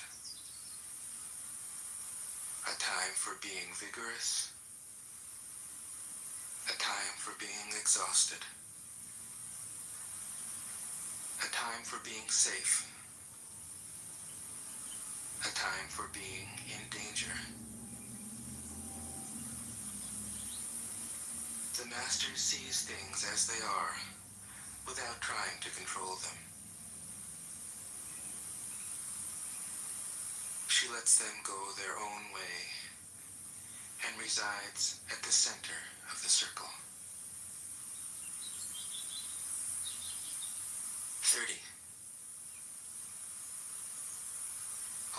relies on the Tao in governing men doesn't try to force issues or defeat enemies by force of arms. For every force, there is a counterforce. Violence, even well-intentioned, always rebounds upon oneself. The master does his job and then stops. He understands that the universe is forever out of control, and that trying to dominate events goes against the current of the Tao. Because he believes in himself, he doesn't try to convince others. Because he is content with himself, he doesn't need others' approval. Because he accepts himself, the whole world accepts him. 31. Weapons are the tools of violence. All decent men detest them. Weapons are the tools of fear. A decent man will avoid them, except in the direst necessity, and if compelled, will use them only with the utmost restraint. Peace is his highest value. If the peace has been shattered, how can he be content? His enemies are not demons, but human beings like himself. He doesn't wish them personal harm, nor does he rejoice in victory. How could he rejoice in victory and delight in the slaughter of men? He enters a battle gravely, with sorrow, and with great compassion, as if he were attending a funeral. 32.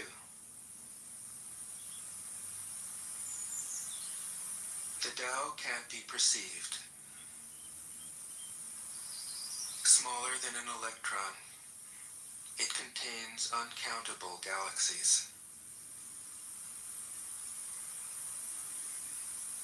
If powerful men and women could remain centered in the Tao, all things would be in harmony. The world would become a paradise. All people would be at peace, and the law would be written in their hearts. When you have names and forms, know that they are provisional. When you have institutions, know where their functions should end. Knowing when to stop, you can avoid any danger.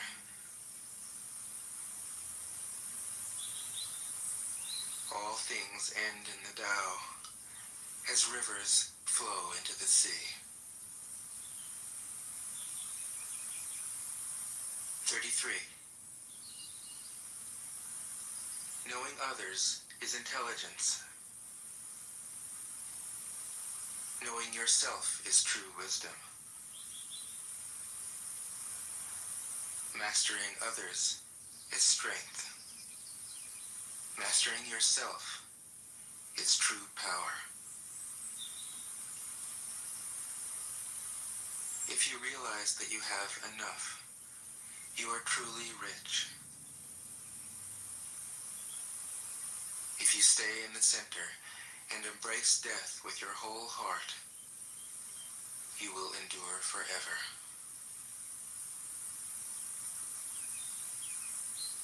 34.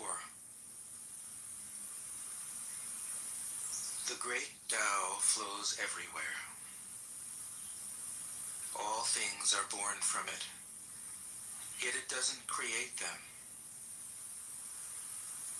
It pours itself into its work, yet it makes no claim.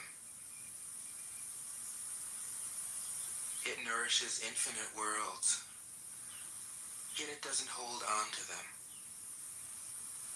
Since it is merged with all things and hidden in their hearts, it can be called humble. Since all things vanish into it, and it alone endures, it can be called great. It isn't aware of its greatness. Thus, it is truly great.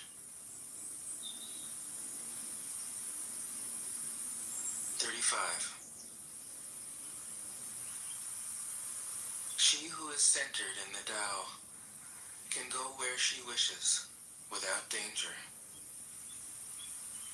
She perceives the universal harmony, even amid great pain, because she has found peace in her heart.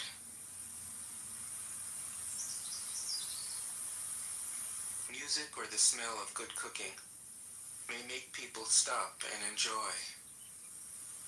But words that point to the Tao seem monotonous and without flavor.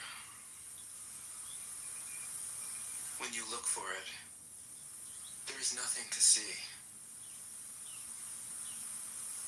When you listen for it, there is nothing to hear.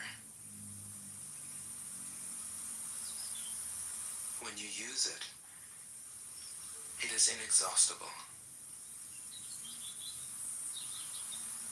36. If you want to shrink something, you must first allow it to expand. If you want to get rid of something, you must first allow it to flourish. If you want to take something, you must first allow it to be given. This is called the subtle perception of the way things are. The soft overcomes the hard. The slow overcomes the fast. Let your workings remain a mystery. This is called the subtle perception of the way things are. The soft overcomes the hard. The slow overcomes the fast. Let your workings remain a mystery. Just show people the results.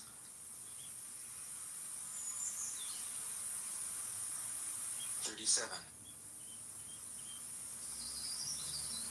The Tao never does anything, yet through it all things are done. If powerful men and women could center themselves in it, the whole world would be transformed by itself in its natural rhythms. People would be content with their simple, everyday lives, in harmony and free of desire. When there is no desire, all things are at peace. 38. The master doesn't try to be powerful. Thus, he is truly powerful. The ordinary man keeps reaching for power. Thus, he never has enough. The master does nothing, yet he leaves nothing undone. The ordinary man is always doing things, yet many more are left to be done. The kind man does something, yet something remains undone. The just man does something and leaves many things to be done. The moral man does something, and when no one responds, he rolls up his sleeves and uses force. When the Tao is lost, there is goodness. When goodness is lost, there is morality. When morality is lost, there is ritual. Ritual is the husk of true faith, the beginning of chaos. Therefore, the master concerns himself with the depths and not the surface, with the fruit and not the flower. He has no will of his own. He dwells in reality and lets all illusions go.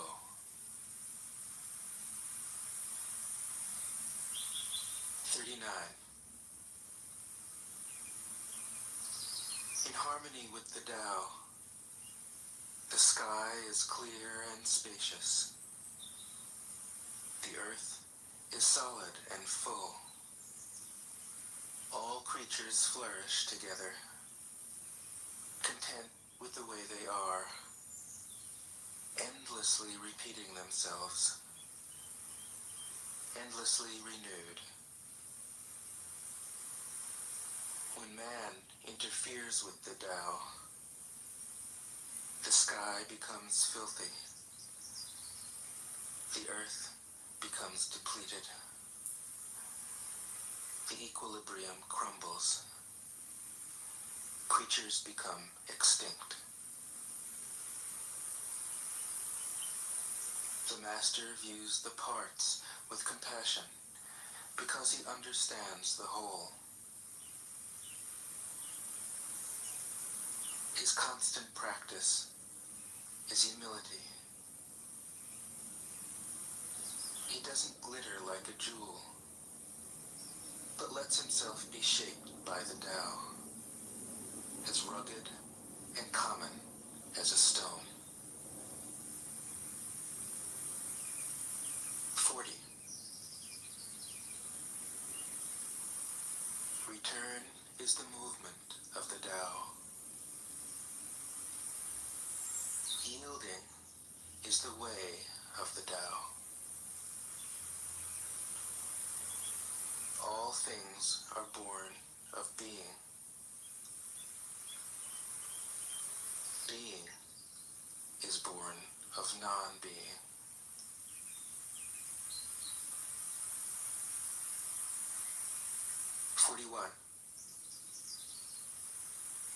When a superior man hears of the Tao, he immediately begins to embody it. When an average man hears of the Tao, he half believes it, half doubts it. When a foolish man hears of the Tao, he laughs out loud.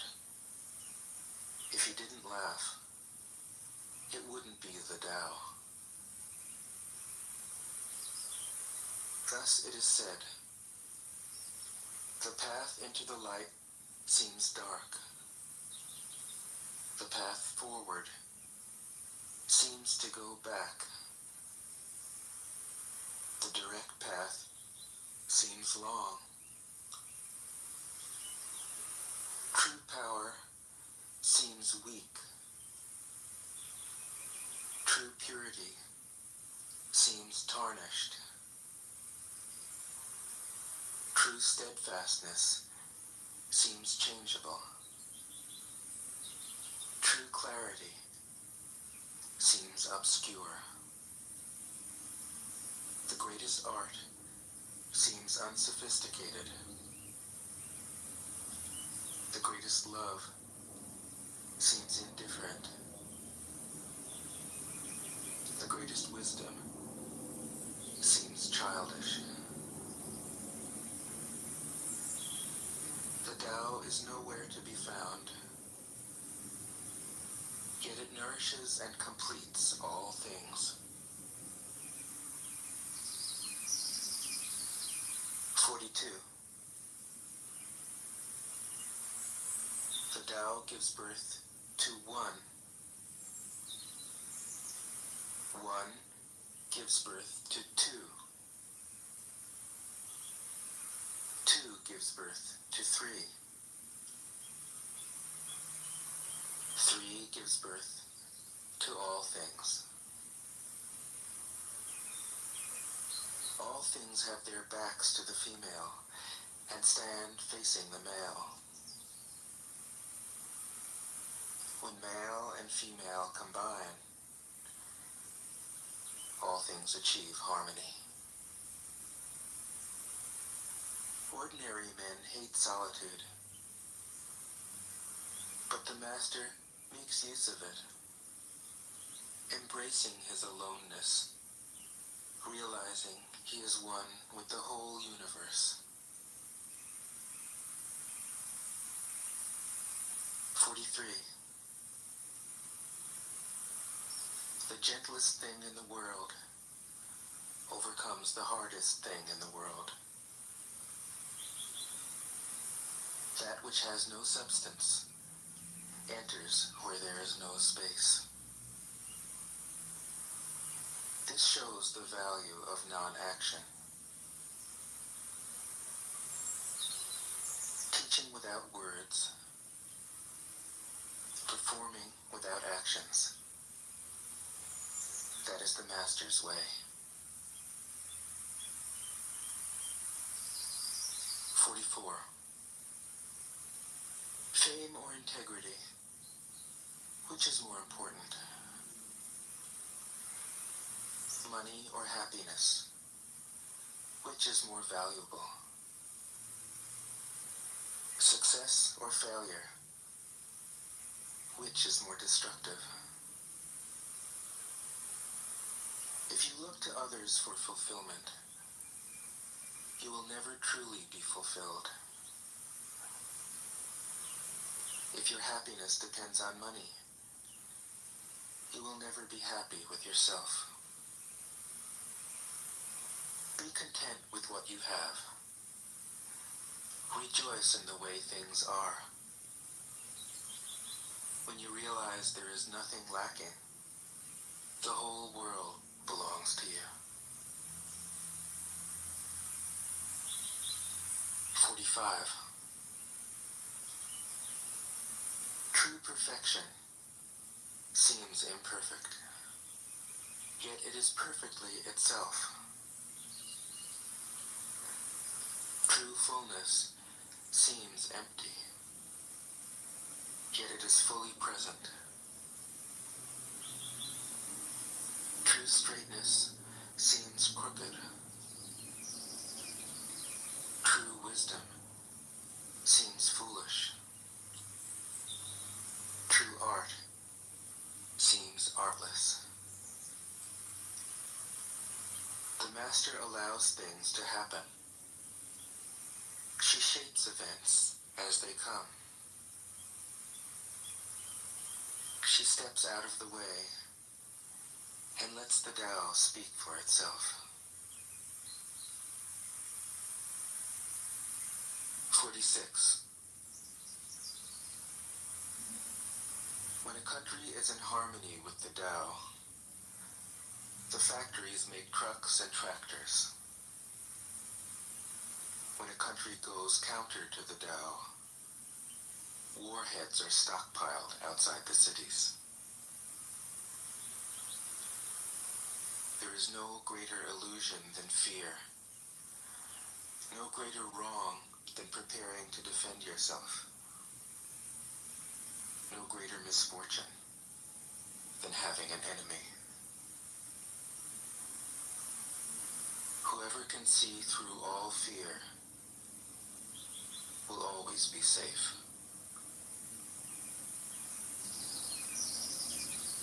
47. Without opening your door, you can open your heart to the world. Without looking out your window, you can see the essence of the Tao. The more you know, the less you understand. The master arrives without leaving, sees the light without looking, achieves without doing a thing.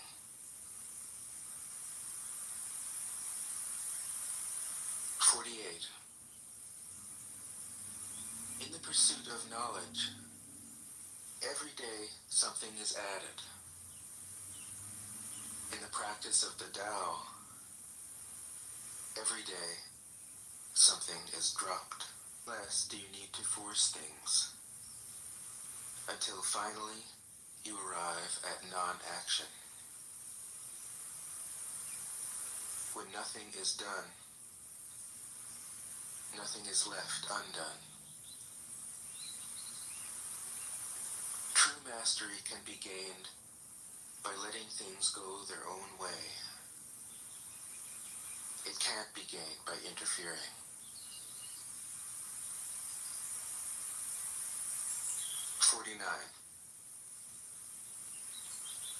The master has no mind of her own.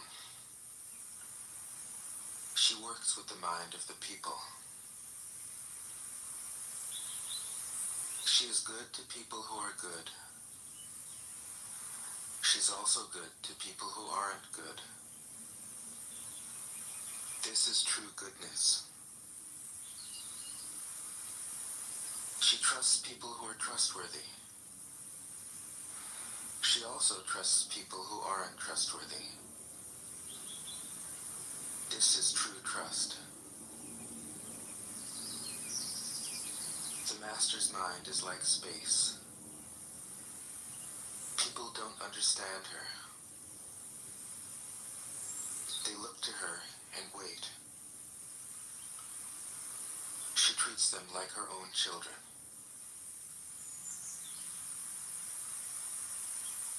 50. The master gives himself up to whatever the moment brings. He knows that he is going to die, and he has nothing left to hold on to. No illusions in his mind. No resistances in his body. He doesn't think about his actions. They flow from the core of his being. He holds nothing back from life. Therefore, he is ready for death, as a man is ready for sleep after a good day's work. 51. Every being in the universe is an expression of the Tao. It springs into existence, unconscious, perfect, free, takes on a physical body, lets circumstances complete it. That is why every being spontaneously honors the Tao. The Tao gives birth to all beings, nourishes them, maintains them, cares for them, comforts them, protects them, takes them back to itself, creating without possessing, acting without expecting, guiding without interfering. That is why love of the Tao is in the very nature of things.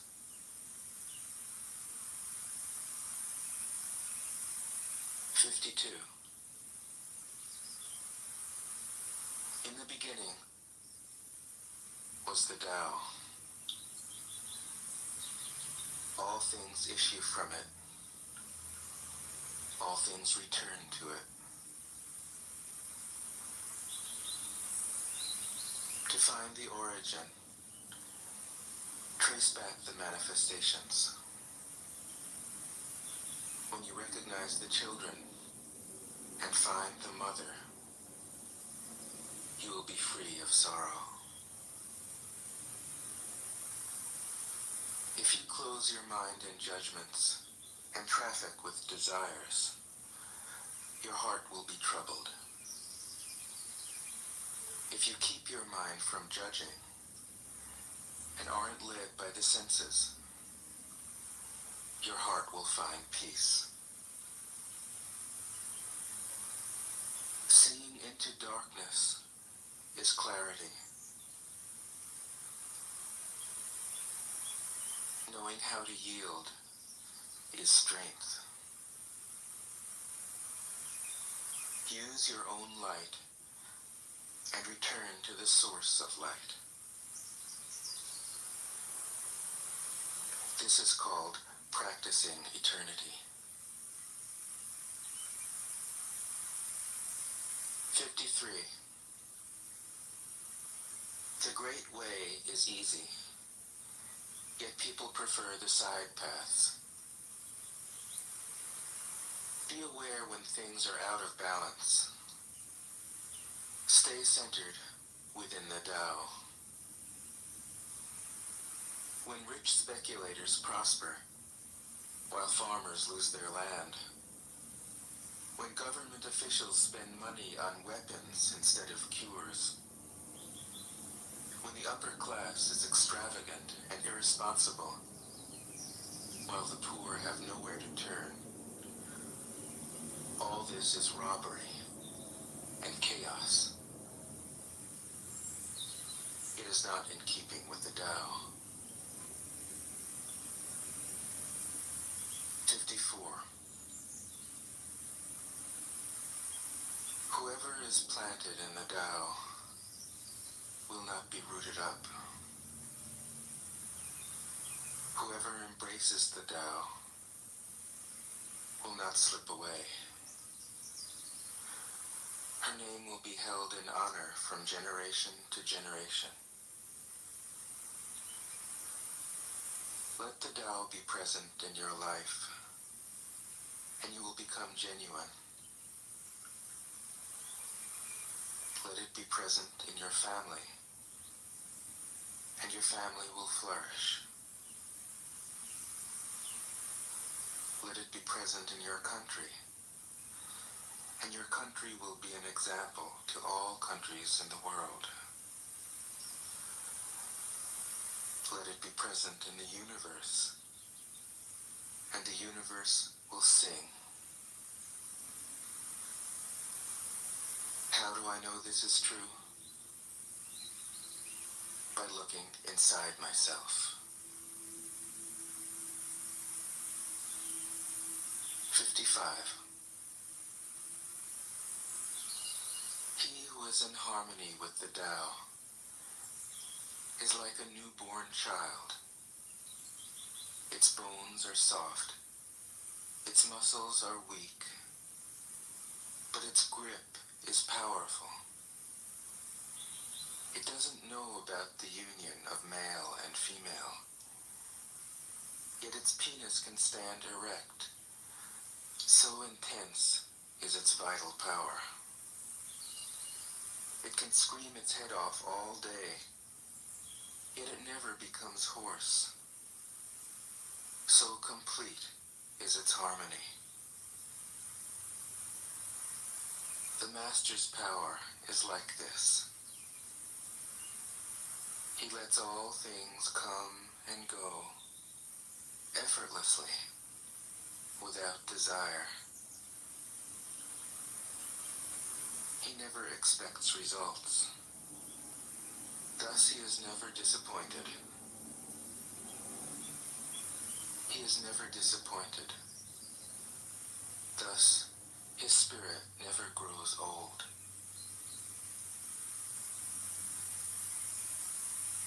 56.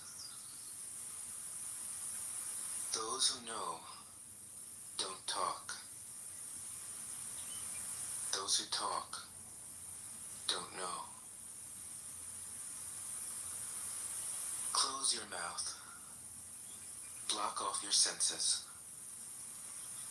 Blunt your sharpness. Untie your knots. Soften your glare. Settle your dust. This is the primal identity. Be like the Tao.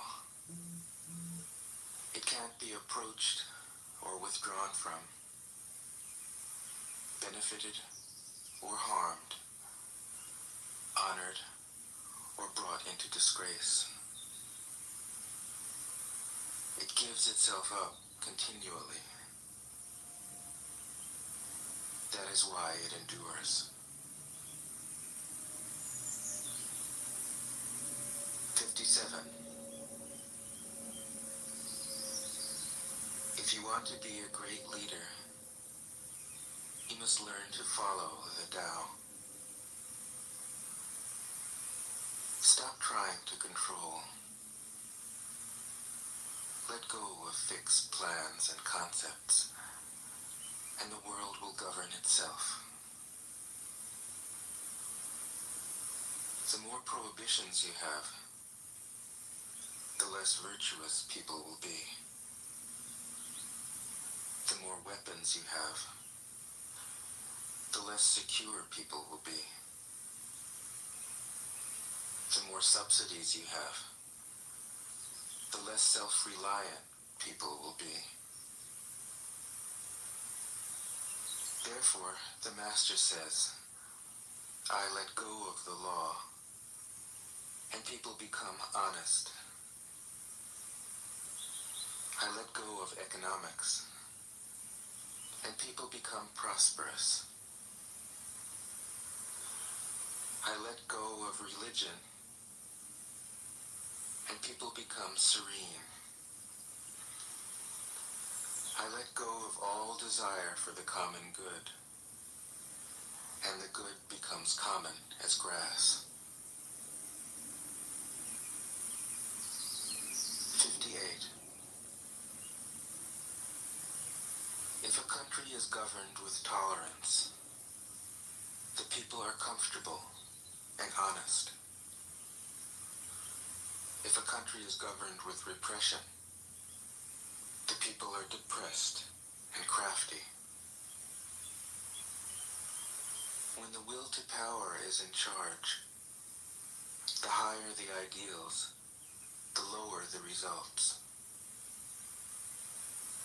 Try to make people happy, and you lay the groundwork for misery. Try to make people moral, and you lay the groundwork for vice. Thus the Master is content to serve as an example and not to impose her will. She is pointed, but doesn't pierce.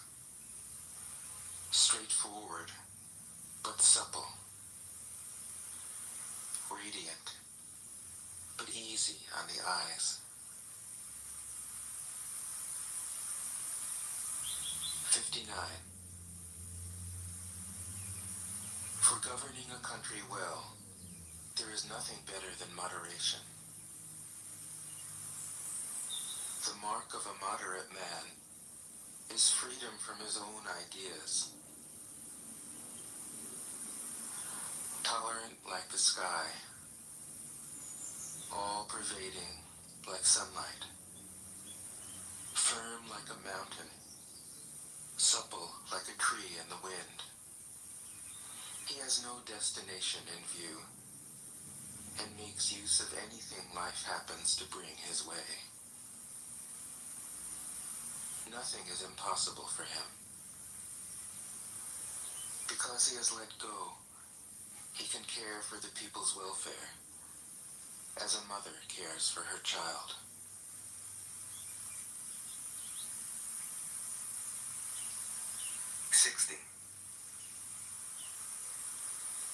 Governing a large country is like frying a small fish. You spoil it with too much poking. Center your country in the Tao, and evil will have no power. Not that it isn't there, but you'll be able to step out of its way.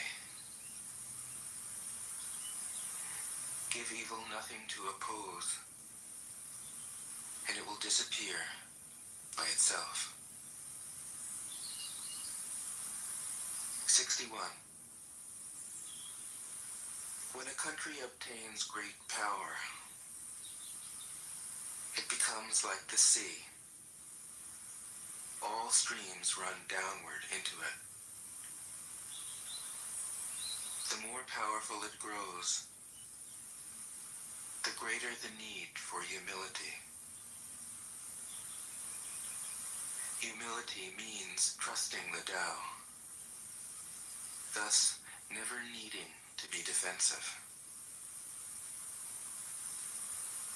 A great nation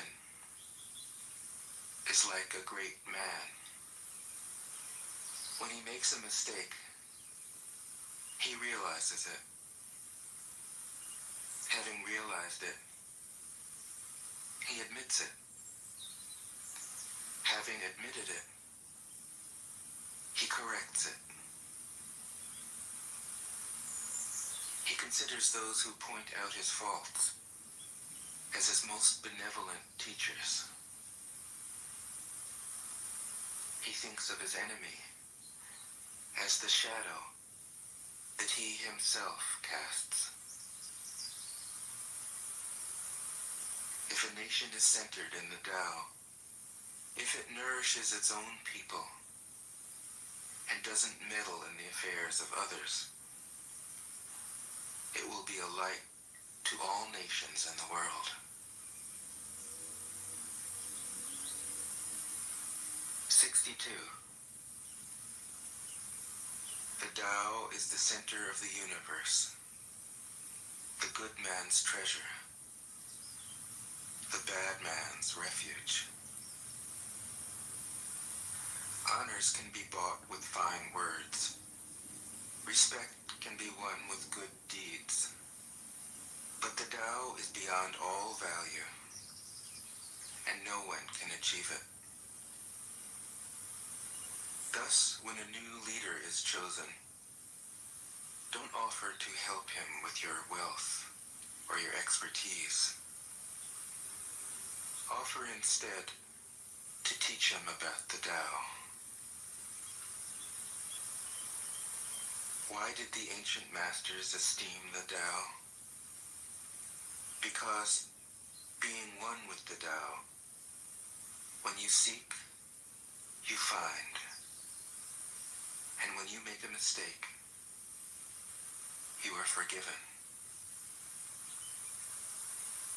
That is why everybody loves it. 63. Act without doing. Work without effort. Think of the small as large, and the few as many. Confront the difficult while it is still easy. Accomplish the great task by a series of small acts. The master never reaches for the great. Thus she achieves greatness. When she runs into a difficulty, she stops and gives herself to it. She doesn't cling to her own comfort. Thus, problems are no problem for her. 64. What is rooted is easy to nourish. What is recent is easy to correct. What is brittle is easy to break. What is small is easy to scatter. Prevent trouble before it arises. put things in order before they exist. A giant pine tree grows from a tiny sprout. The journey of 1,000 miles starts from beneath your feet. Rushing into action, you fail. Trying to grasp things, you lose them. Forcing a project to completion, you ruin what was almost ripe. Therefore, the master takes action by letting things take their course. He remains as calm at the end as at the beginning. He has nothing, thus has nothing to lose. What he desires is non-desire. What he learns is to unlearn. He simply reminds people of who they have always been. He cares about nothing but the Tao. Thus, he can care for all things. 65. The ancient masters didn't try to educate the people, but kindly taught them to not know. When they think that they know the answers, people are difficult to guide. When they know that they don't know, people can find their own way. If you want to learn how to govern, avoid being clever or rich. The simplest pattern is the clearest. Content with an ordinary life, you can show all people the way back to their own true nature.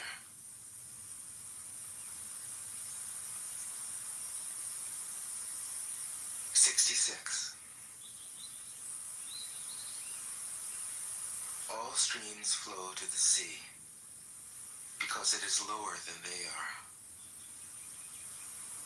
Humility gives it its power. If you want to govern the people, you must place yourself below them.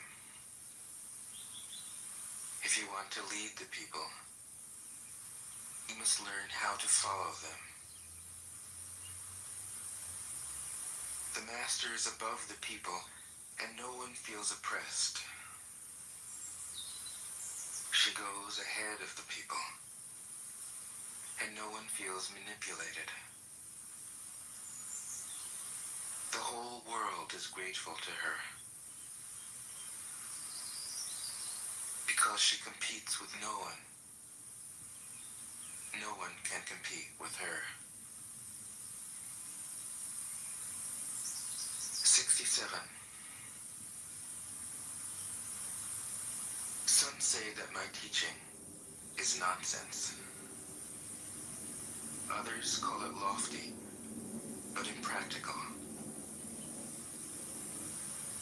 But to those who have looked inside themselves, this nonsense makes perfect sense. And to those who put it into practice, this loftiness has roots that go deep. I have just 3 things to teach: simplicity, patience, compassion. These 3 are your greatest treasures. Simple in actions and in thoughts, you return to the source of being. Patient with both friends and enemies, you accord with the way things are. Compassionate toward yourself. You reconcile all beings in the world. 68.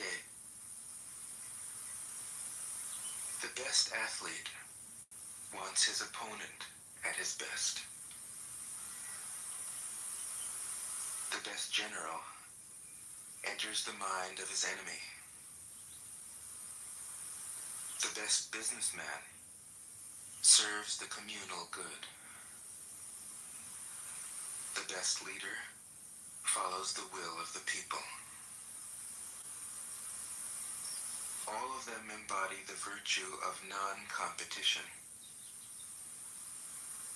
Not that they don't love to compete, but they do it in the spirit of play. In this, they are like children, and in harmony with the Tao. 69. The generals have a saying. Rather than make the first move, it is better to wait and see. Rather than advance an inch, it is better to retreat a yard. This is called going forward without advancing, pushing back without using weapons. There's no greater misfortune than underestimating your enemy. Underestimating your enemy means thinking that he is evil. Thus, you destroy your three treasures and become an enemy yourself. When two great forces oppose each other, the victory will go to the one that knows how to yield. 70. My teachings are easy to understand and easy to put into practice. Yet your intellect will never grasp them, and if you try to practice them, you'll fail. My teachings are older than the world. How can you grasp their meaning? If you want to know me, look inside your heart. 71. Not knowing is true knowledge. Presuming to know is a disease. First realize that you are sick. Then you can move toward health. The master is her own physician. She has healed herself of all knowing. Thus, she is truly whole. 72. When they lose their sense of awe, people turn to religion. When they no longer trust themselves, they begin to depend upon authority. Therefore, the master steps back so that people won't be confused. He teaches without a teaching, so that people will have nothing to learn. 73. The Tao is always at ease. It overcomes without competing, answers without speaking a word, arrives without being summoned, accomplishes without a plan. Its net covers the whole universe. And though its meshes are wide, it doesn't let a thing slip through. 74. If you realize that all things change, there is nothing you will try to hold on to. If you aren't afraid of dying, there is nothing you can't achieve. Trying to control the future is like trying to take the master carpenter's place. When you handle the master carpenter's tools, chances are that you'll cut your hand. 75. When taxes are too high, people go hungry. When the government is too intrusive, people lose their spirit. Act for the people's benefit. Trust them. Leave them alone. 76. Men are born soft and supple. Dead, they are stiff and hard. Plants are born tender and pliant. Dead, they are brittle and dry. Thus, whoever is stiff and inflexible is a disciple of death. Whoever is soft and yielding is a disciple of life. The hard and stiff will be broken. The soft and supple will prevail. 77. As it acts in the world, the Tao is like the bending of a bow. The top is bent downward. The bottom is bent up. It adjusts excess and deficiency so that there is perfect balance. It takes from what is too much and gives to what isn't enough. Those who try to control, who use force to protect their power, go against the direction of the Tao. They take from those who don't have enough and give to those who have far too much. The master can keep giving because there is no end to her wealth. She acts without expectation, succeeds without taking credit, and doesn't think that she is better than anyone else. 78. Nothing in the world is as soft and yielding as water.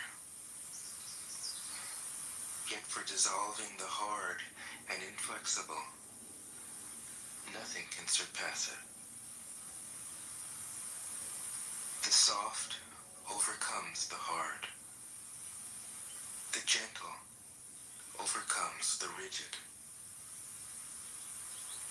Everyone knows this is true, but few can put it into practice. Therefore, the master remains serene in the midst of sorrow. Evil cannot enter his heart, because he has given up helping. He is people's greatest help. True words seem paradoxical. 79. Failure is an opportunity. If you blame someone else, there is no end to the blame. Therefore, the master fulfills her own obligations and corrects her own mistakes. She does what she needs to do and demands nothing of others. 80. If a country is governed wisely, its inhabitants will be content. They enjoy the labor of their hands and don't waste time inventing labor-saving machines. Since they dearly love their homes, they aren't interested in travel. There may be a few wagons and boats, but these don't go anywhere. There may be an arsenal of weapons, but nobody ever uses them.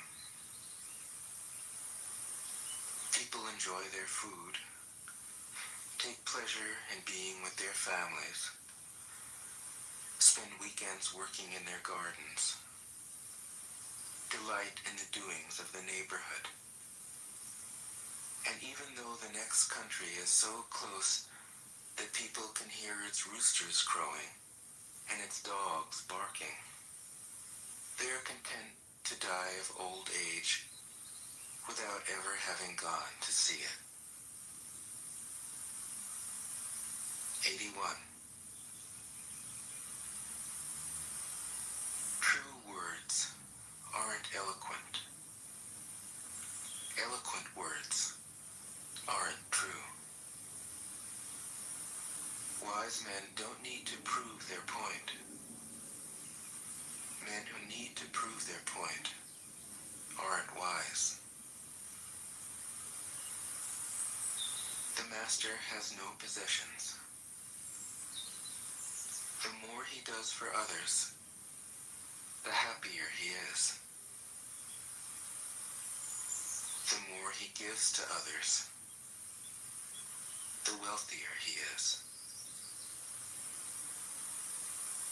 The Tao nourishes by not forcing, by not dominating. The master leads.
modern AI in 2025. Watch this. So this is how I became the most dangerous person in the. I became so dangerous once I learned how to use AI to make myself so much smarter.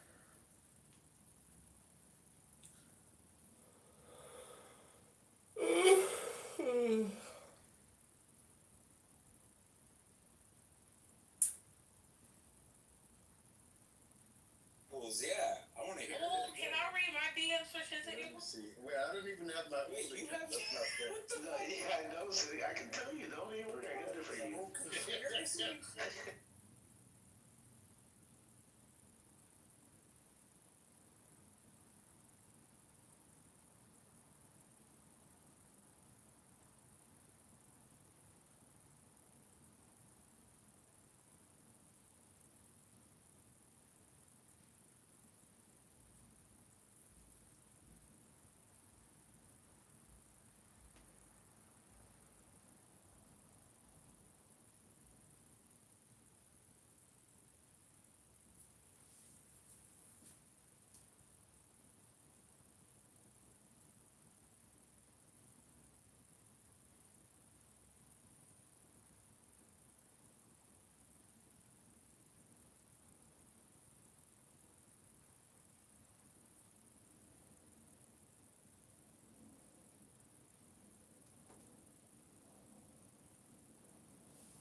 To play. No. That's the thing. They're the ones that actually end up allowing humanity to persist on the planet. We shall see, Cora, but ultimately it's a race between our own stupidity and divisiveness and climate change. You know, who's gonna get at us first? Are we gonna commit suicide, or is nature going to cough us out like a bad, like a lump of saliva, and you have a bad cold? I don't know. We'll see. It's gonna be one or the other. Because unfortunately nobody's got the guts to actually start a nuclear war.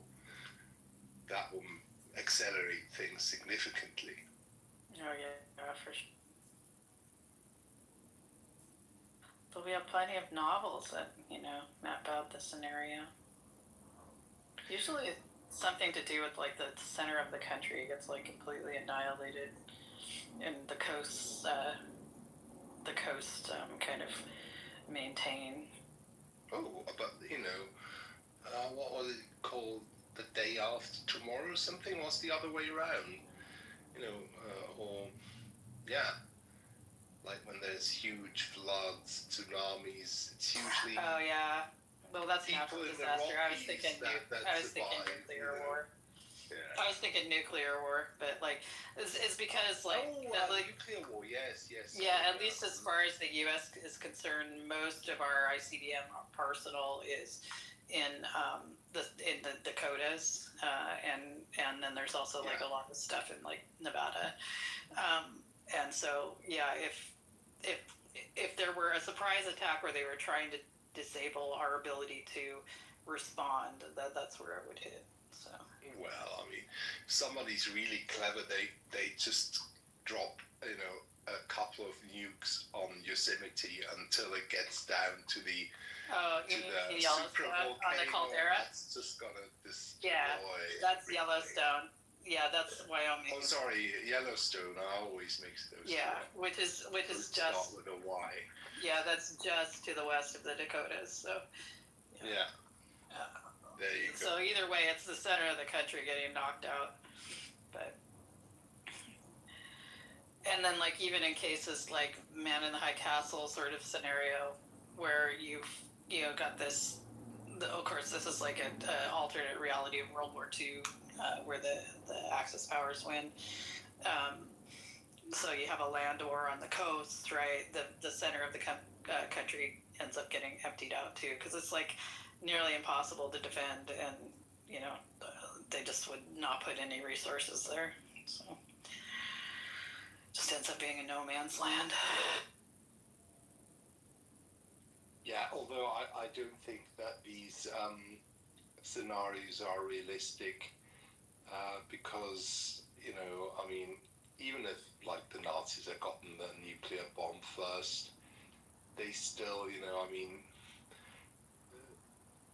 the population of the occupied people outnumbered the Germans significantly. There will always been, insurrections, whatever. It will never have been that kind of peace, where they could have done whatever they wanted, and they had already almost run out of resources anyway. So I'm not so sure how. Yeah. I don't know. Like Joseph Stalin was a very successful dictator. He died peacefully in 53.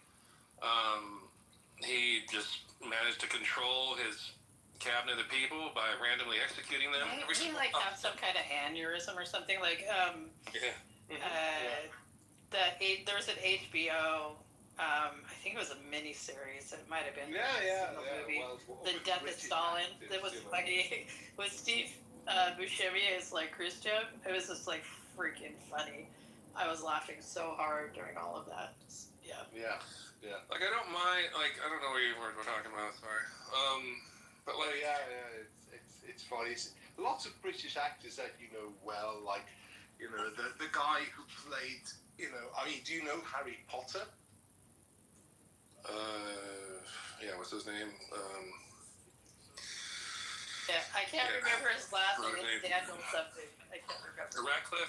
Radcliffe, yeah. Yeah, but anyway, so the guy who plays the father of Draco Malfoy, Lucius Malfoy, this actor, he plays like Marshal Zukov in in that particular series that she's referring to. Very, very, very funny. Like when they give out, like they start, having people executed. This Liberia goes out and and gives instructions to these guards like quickly, and hands over papers to them. You kill him and his wife, but make him watch you kill his wife first. Then he goes on to the next one. It's like it's cruel, but it's hilarious the way he delivers it. Teach him a lesson. I don't know. Like if I was I don't even know if this is the subject right now, but if I was like my ancestors, right? Like I went back in time, or just look, or put me in that position where I was like with my Viking ancestors, right? I would have thought that raiding villages, stealing all their shit, plundering, and killing was perfectly fine and moral and upright, and I would have done it. You know, because that was my tribe. That was our group And moral. get killed while you're doing it so you can get into Valhalla. You know? Hell yeah, I would have so done that. So, yeah, and that's the unfortunate reality of subjective morals, which are the only morals that exist, unfortunately, for people like Michaela. Yeah, it's messy business. Being, you know, state making, creating a society. It's all involves a lot of stress and blood and bloodshed, and I don't know. So, but Christianity has this history of bloodshed. So I don't know why there's this like focus on the family veneer of like bullshit ethics that have been like kind of superimposed on this barbaric religion that people believe in. Like there was no like focus on the family in the Bible. Like Jesus was an antinatalist. So was Paul. Like don't get married. The end is coming. Why bother? Why, you know, like. And yeah, it's like, but you know, when you know, if Christianity had remained a minority sect, it would have probably retained that character and died out for that reason. But you know, after you know, trudging along for the first 300 years, it suddenly managed to achieve the impossible and turn the Roman Empire into a Christian empire, and then you know. I don't really see it that way. The mantle of responsibility, you know, you have to develop a kind of ethics for societies, etc., etc. But Andre, it's kind of curious how you said that Christianity sort of won out over the. Like I see it backwards. I think the Roman imperial cult dressed itself in this like Christian clothing as it was gaining popularity, especially with the soldiery. Right before that, I think Zoroastrianism was popular. It was like a warlike religion, and they can, you know, get inspired from that to do their battles, and Christianity was gaining popularity, and finally they made it official. So I think that the Roman imperial cult usurped Christianity, and that should make you suspicious of it because it's basically paganism dressed in this Christian cult. Yeah, sorry, Roivas, I don't. I've studied these things, and I can assure you it wasn't that way around. I mean, yes, the imperial cult did kind of come in a certain way, but actually it was completely Christianized. Yeah, and you know, the emperors used to, you know, have two thrones, and one would be an icon of Christ, and the other one there was a sort of differentiation to the above. You know, a delineation to something higher than them, which was previously not quite so the case. But you know, we'd have to delve into that in more detail and have a look at that. But you know, I mean, it didn't just happen in the Roman Empire. Actually, the Empire of Axum, with what is now Eritrea and Ethiopia, well, Horn of Africa, basically, they adopted Christianity first before the Romans did. So yeah, and you had, you know, don't forget that after, you know, you had Julian the Apostate, so you had a relapse to paganism. It wasn't a straightforward. No, even the Ecumenical Council, where they were trying to get the Arian stuff out of there, he was reinstated as bishop, and then he still had a following. Like it wasn't like they backwards and forwards for centuries. At least you're honest about it. This is what drives me nuts about Christians is they think that they open the Bible and every orthodox thing that was worked out over hundreds of years is so clearly just right there in the Bible. No one ever had to debate it. No one ever discussed theology. No one had ecumenical councils. Just you know, just amnesia. Yeah, but that's just the Protestants who sponged and leached on everything that came before them, yeah, and just took it as a given. Yeah, because everything seems obvious in retrospect. Like hindsight's always 20/20, right? Sorry, Nick.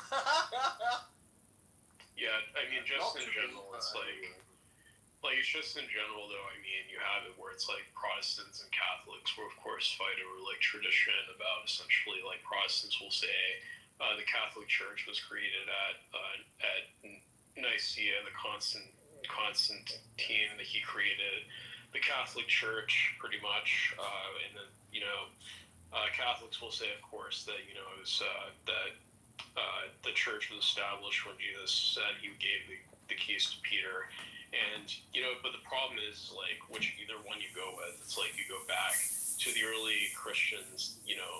They denied, like you take like the Trinity for example. They denied that Jesus was God. That they denied him that he was equal to God. And even those who themselves first use the word Trinity or triada in the Greek pronunciation, they themselves deny that Jesus was equal to God. The theory known as insubordination. Yeah, the whole the first council. Hold on, Roivers. I'm gonna take this first. Necro, there are no manuscripts, nothing that prove sort of early Christian opposition to Jesus' divinity. Probably there were a plurality of views, and they were under persecution and didn't have time to fight over these things because they were persecuted, or a tiny minority, and were kind of concerned with other things. So we simply don't know. And yes, you do see a development. For one, I always say that the Trinity was only revealed to the councils. You can get anything from the Bible. What I've always find so funny is this discussion about the Father and the Son and how this, Trinity this, Trinity that. It never gets to the stage of Trinity in these discussions. It's always a binity discussion. Yeah, never gets to that. They have them with a and comma, which is like not in the original manuscript. Like definitely like a scribal edition. You mean the comma UNA? Yeah. The thing I will never understand is why, like when the church decided which books went into the Bible in the first place. Well, yeah, it's always been the church.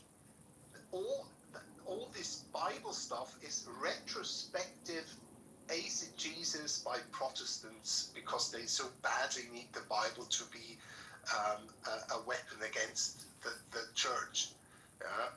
That of course was completely corrupted by the time. I mean, the Roman Catholic Church. But you had Christians in Ethiopia and India at the same time doing completely different things. I mean, the thing I will never understand is how people will rationalize that if you're like, you're explaining to like, a Jew is that essentially they were told in the Old Testament, they were declared, to worship the only God, strict monotheism, and then, to say that, like you have where it says declared that, there are no other gods besides me, that aside from me there is no God. Like the thing is just, I've asked him before, did Isaiah believe in the Trinity? If so, why is he writing that? Yeah, well, evidently Isaiah was not aware of it. He was not aware of the promulgations of the councils. So yeah, I think that's kind of, that's always stretching it a little bit. But I mean, there you go. Yeah, I mean, just in general, it's like, I mean, the thing is that you have it where it's like, this God, he punishes his people for not worshiping him properly, and then all of a sudden, though, that, he comes along and says, haha, I didn't really tell you that I'm actually multiple people, so.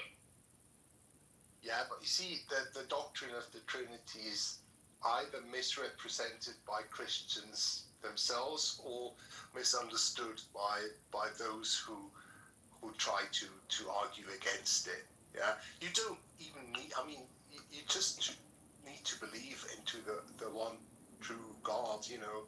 I mean, Jesus confirmed the Shema Israel, in his dual sort of his two commandments. Yeah, so that's absolutely fine. So you always have to see it in that context. There is only one divine essence. Even the Seventh Ecumenical Council states very clearly that we only worship the divine essence and nothing else. We don't worship the human Jesus, like the human nature. Nothing of the sort. Yeah? Well, you don't even need to. I know Unitarians. To me, they're Christians, even though they're Unitarians, because you don't need to. The only prayer you really need to know is the Lord's Prayer. Yeah, as a Christian. Yeah. Well, but I mean, I don't even waste time sorry, Necro, just one more minute. I don't waste time discussing with Muslims about the Trinity. They don't even believe in the crucifixion of Christ. I don't even need to go as far as discussing the Trinity with them. Because we already, I mean, even with Unitarians, they will agree on this very fundamental thing of the death and resurrection of Jesus, for goodness sake.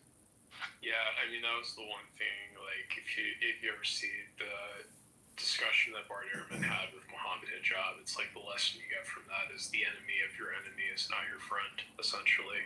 But anyways, I mean, yeah, it's just in general, though, it's like, I even take it from, like, John, where Jesus does make claims to, be some sort of divinity, but even then, it's like, like, Jesus makes claims that make it, seem that he is himself, that he can't be God, because he says, that he of himself could do nothing, that, God is all powerful, that he can do anything, but Jesus is saying that of himself can do nothing, that he doesn't have divine freedom. Oh, we can always get around that with the doctrine of the two natures and the two wills, my dear. That's not at all an issue. The real issue is where most people are blissfully unaware of this, is the whole binity discussion. Most people never get beyond discussing the binity before they even get onto the Trinity. And yes, you can get, the doctrine of the incarnation from the prologue of John, or the Gospel of John generally. That doesn't, leave you with the Trinity. It doesn't leave you with the precise terms like homoousios and all that. That's the councils. And back in the day, like on the Pope who basically came up with the definition of Chalcedon, Leo the First, Leo the Great. He very explicitly said, that the Gospels are on the four councils are on the same level as the four Gospels. This elevation of the Bible as a sort of separate higher institution above the church is a Protestant invention. Yeah? That's all it is. Oh, Well, I think for a good reason at the early 1500s, I think Martin Luther had a good point to make. I don't think. Yeah, but Martin Luther mostly argued from Thomas Aquinas's very strong emphasis on the freedom of conscience. It actually, there was two, sides of the same coin. Two different sides of Augustinianism and scholasticism. Sure, yeah. Andre, PTR. This is, I suspect why I'm so fond of you.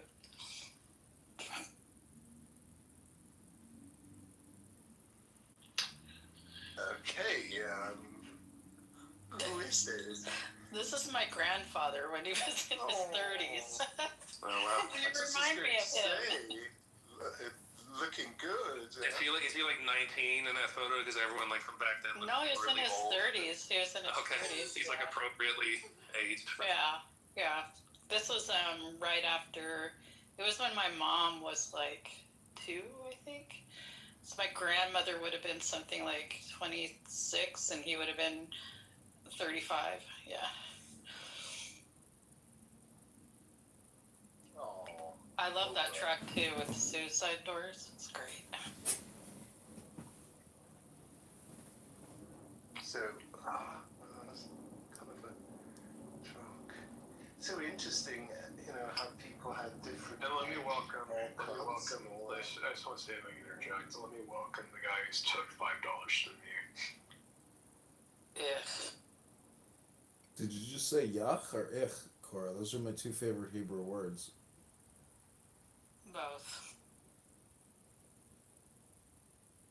Well, I'd like to put to bed, finally, once and for all, that it is the atheists who are indeed the ones who don't like the book club. They refuse to participate in the book club. And essentially they demand. Well, what they do is they inverse everything that a theist does. So um, they're really just on the atheists are the new untouchables. Yeah, and the Trump White House, they certainly are. Have you ever seen atheists, the way they behave at bake sales? It's bonkers, man. Yeah. Yeah, damn. We pay extra for like all the baked goods. It's crazy. Yeah, and also fetuses are delicious. Yard sales, that's another disaster for atheism. Yeah, we don't haggle. We just pay what they're asking. Just tell me what it costs, please. Guys, this is so funny. But anyway, I wonder, I think if I was a clever atheist, I'd still pretend to be religious and milk the people around me, the religious ones, like cows, you know. Okay. Yeah, you just do like what, it's like basically like, you just make a lot of money by saying that you converted to Christianity. Oh, no, that's depends where you are. And do a televangelist. Far more money if you convert to Islam.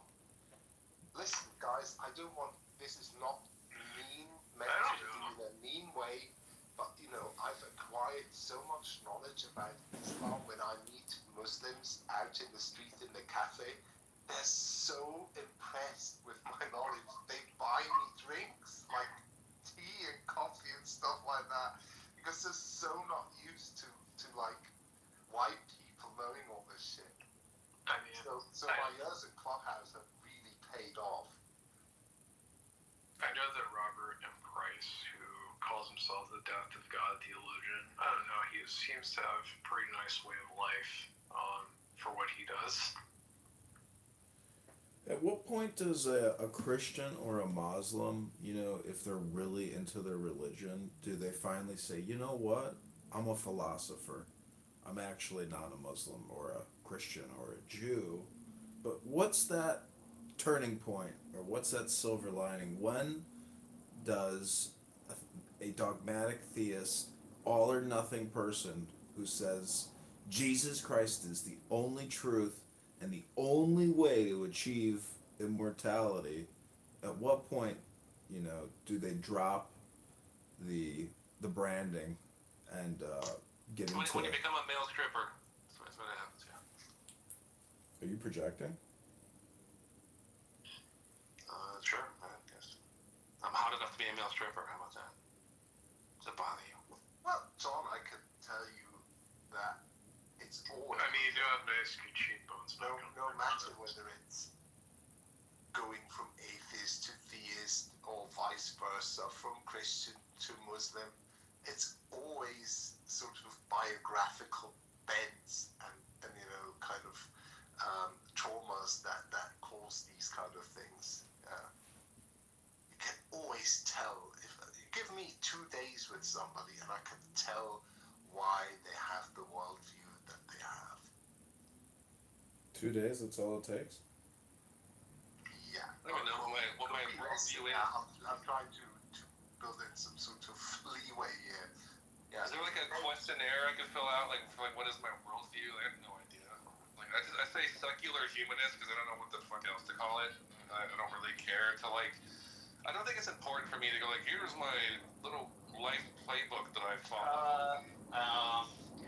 I want to take up that challenge. I kind of wing it. Take a what challenge?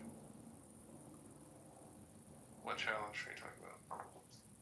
So if you could tell me my worldview.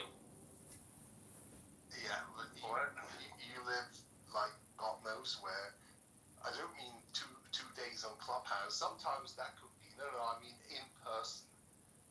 I'm really good with people in person, so I'm afraid unless you happen to be somewhere in the sort of West rest of Europe, it's going to be very difficult to do this. Well, you've had months with me on Clubhouse, so what do you think mine is? Yeah, well, you already talked about it. You explained everything to me. It was so unfair. Yeah. I mean, that's just my narrative. I don't know if it's true. Maybe that's just what I want you to think about me. No, that's not just your narrative. It's possible. Nah, I can tell. Alright. By the way, who muted me when I was talking? That was kind of I didn't mute you. I don't even know how to do that. There are two mods in the room, and you weren't disruptive, so I don't think anyone had a reason to mute you, so maybe that was just a glitch. But if it happens again... Yeah, Kat, I think it's interesting. Like, I remember when I was like having a back and forth with troll comments, because like I know it's like throwing logic at a troll is like throwing baloney in an empty tank. Wasted effort.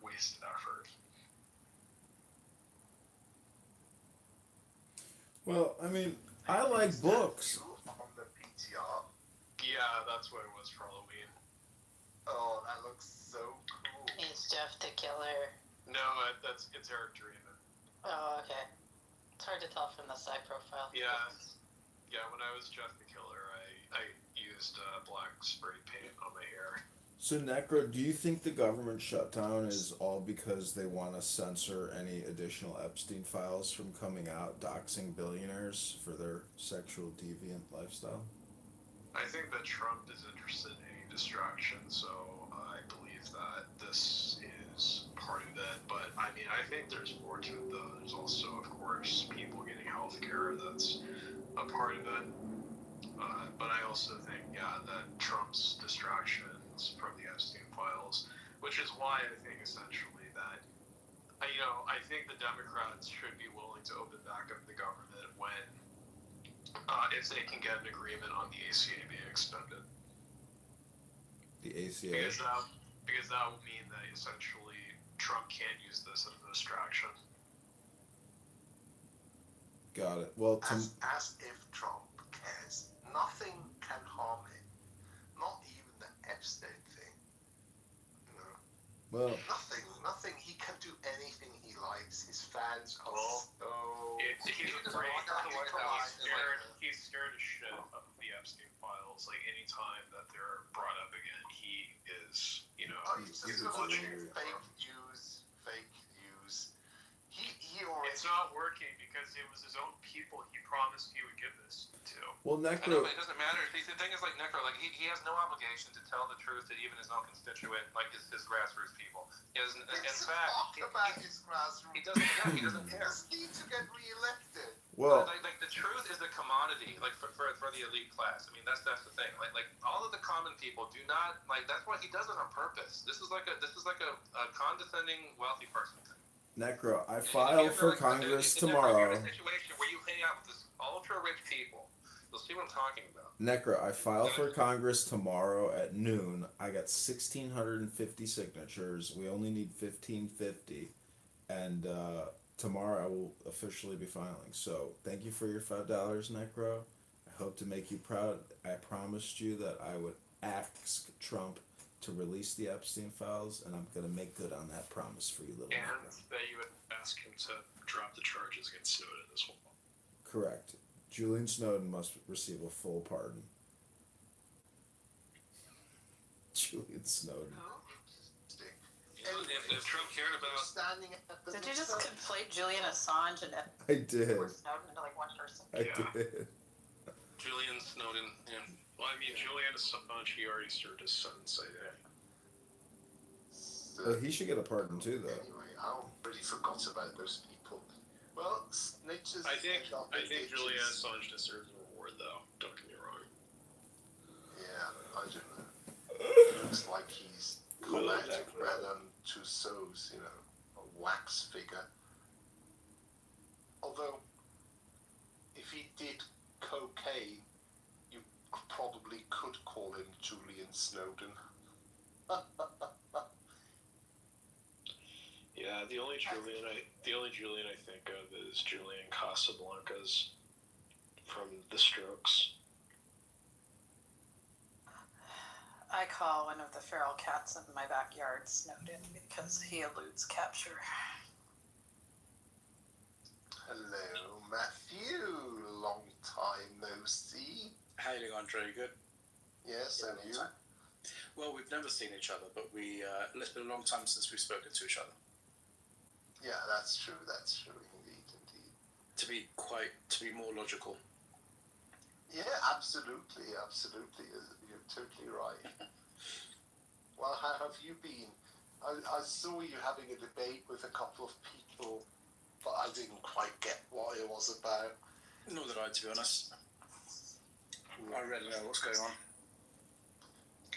Yeah, we're just here for shits and giggles. So, what do you think about the room title? Let's reset this room. You're asking me? Yes. Atheist or theist, who's the most logical? I mean, from my personal experience, as opposed to like objective fact, my personal experience has been usually atheists are more logical. Yeah, I mean, my position is that the entity that the position that doesn't multiply entities beyond necessity is the most reasonable position. Yeah, but where does poetry come into in your lives? Where does philosophy, and the books? I mean, if you're Amazon.com usually. Well, if you're an atheist and you say, okay, that book is just a superstition, it's an illusion, it's a hallucination, it's not real. Well, there's still wisdom and there's strategic advice in there how to best live your life.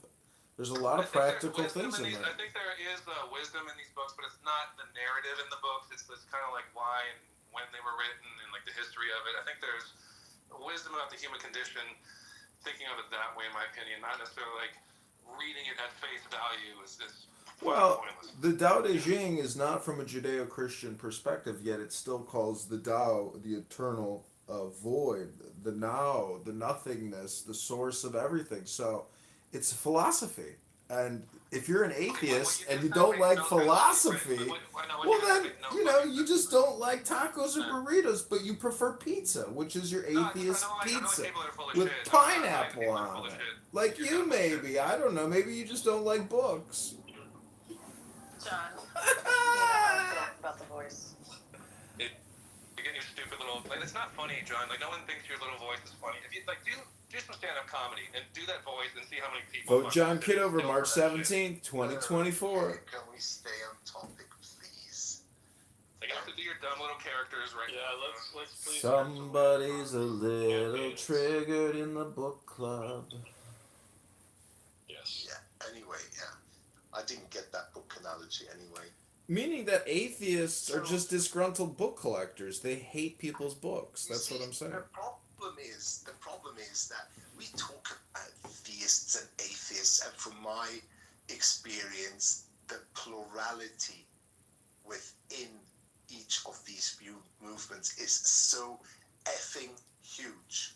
Did he just say that we're book collectors that hate books? Meaningless. Make that make sense. Pardon? Did he just say that we're book collectors that hate books? Yeah. You hate people that like certain books. Yes. Okay, like who, for instance? I don't know. You maybe Christians that love the New Testament.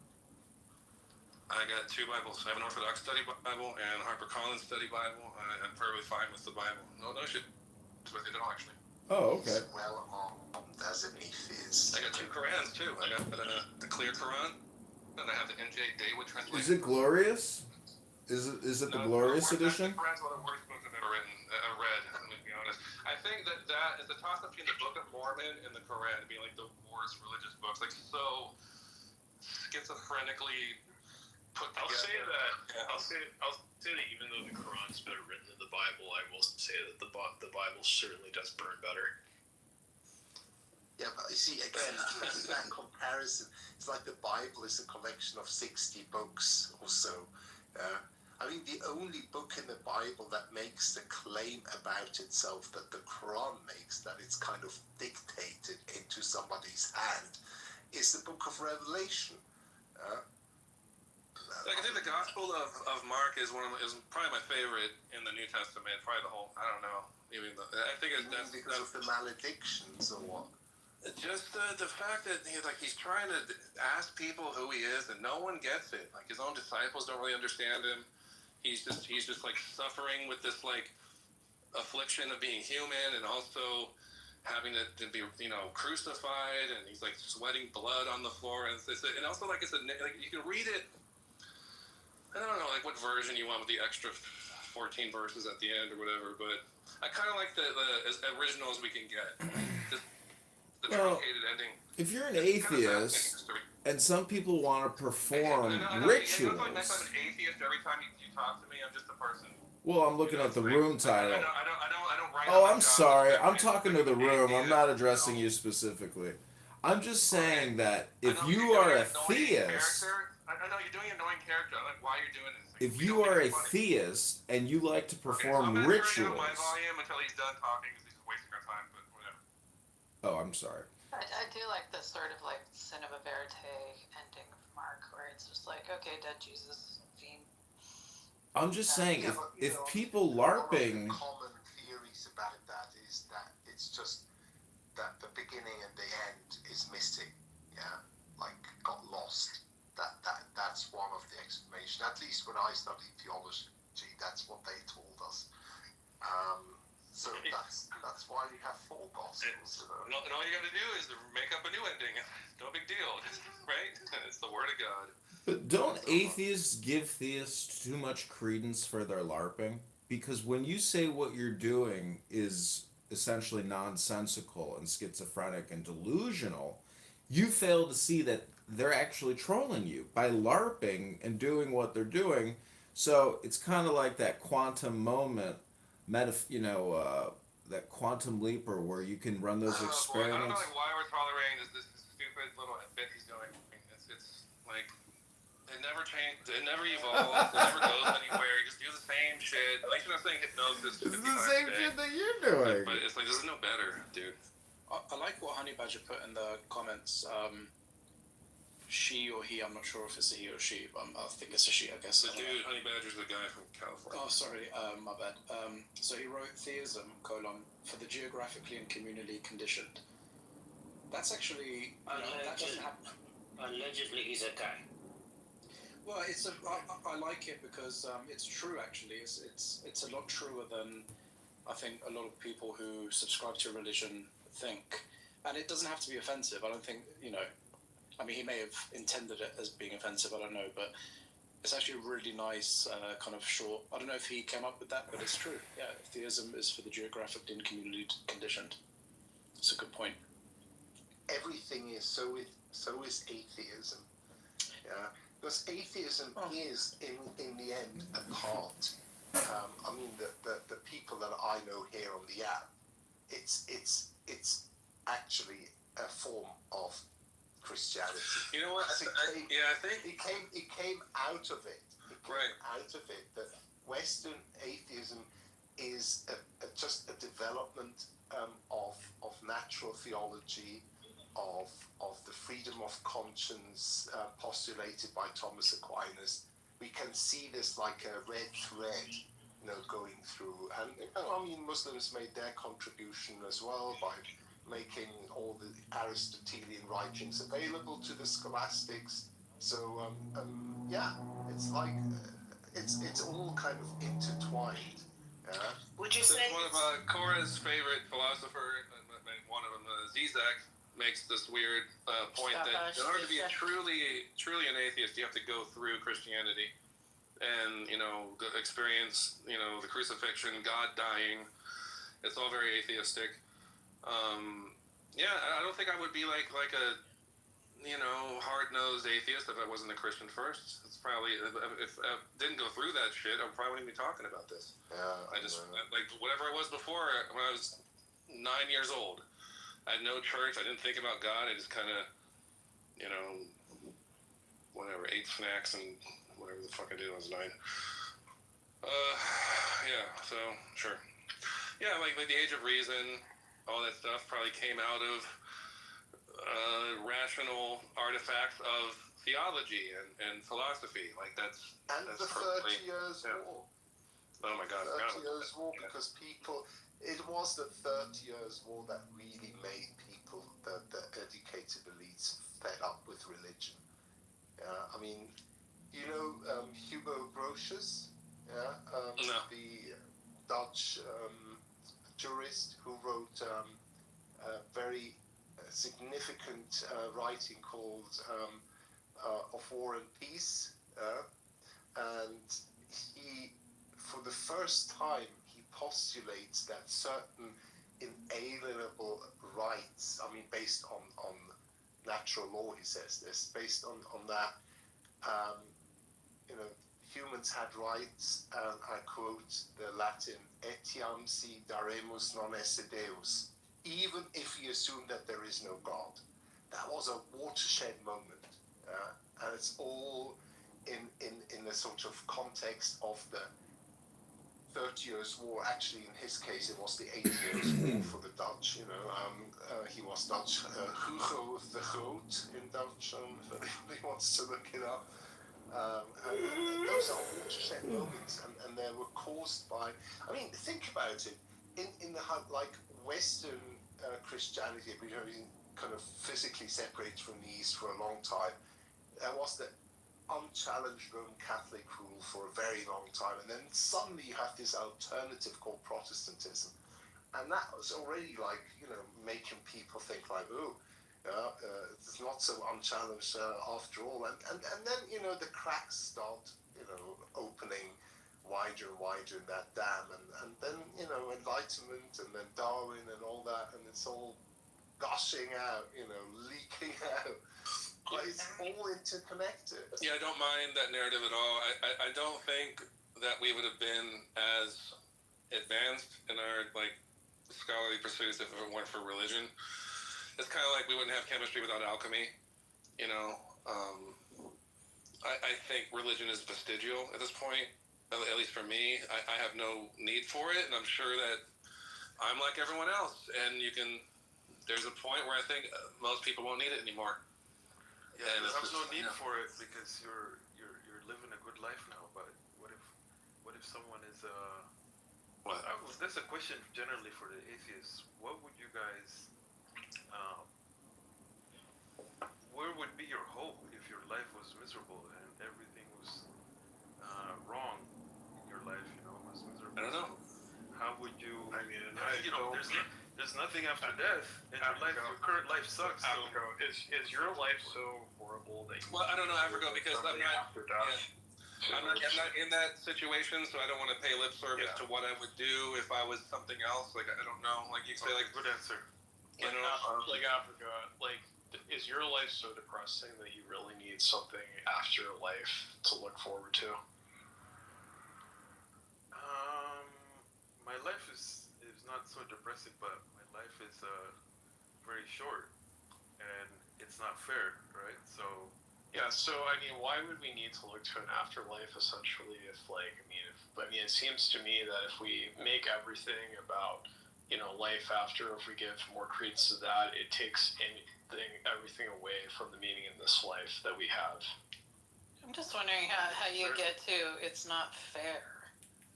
Like everybody has pretty much. This is how I came up with it. It's the same anticipated lifespan unless it's some sort of disease.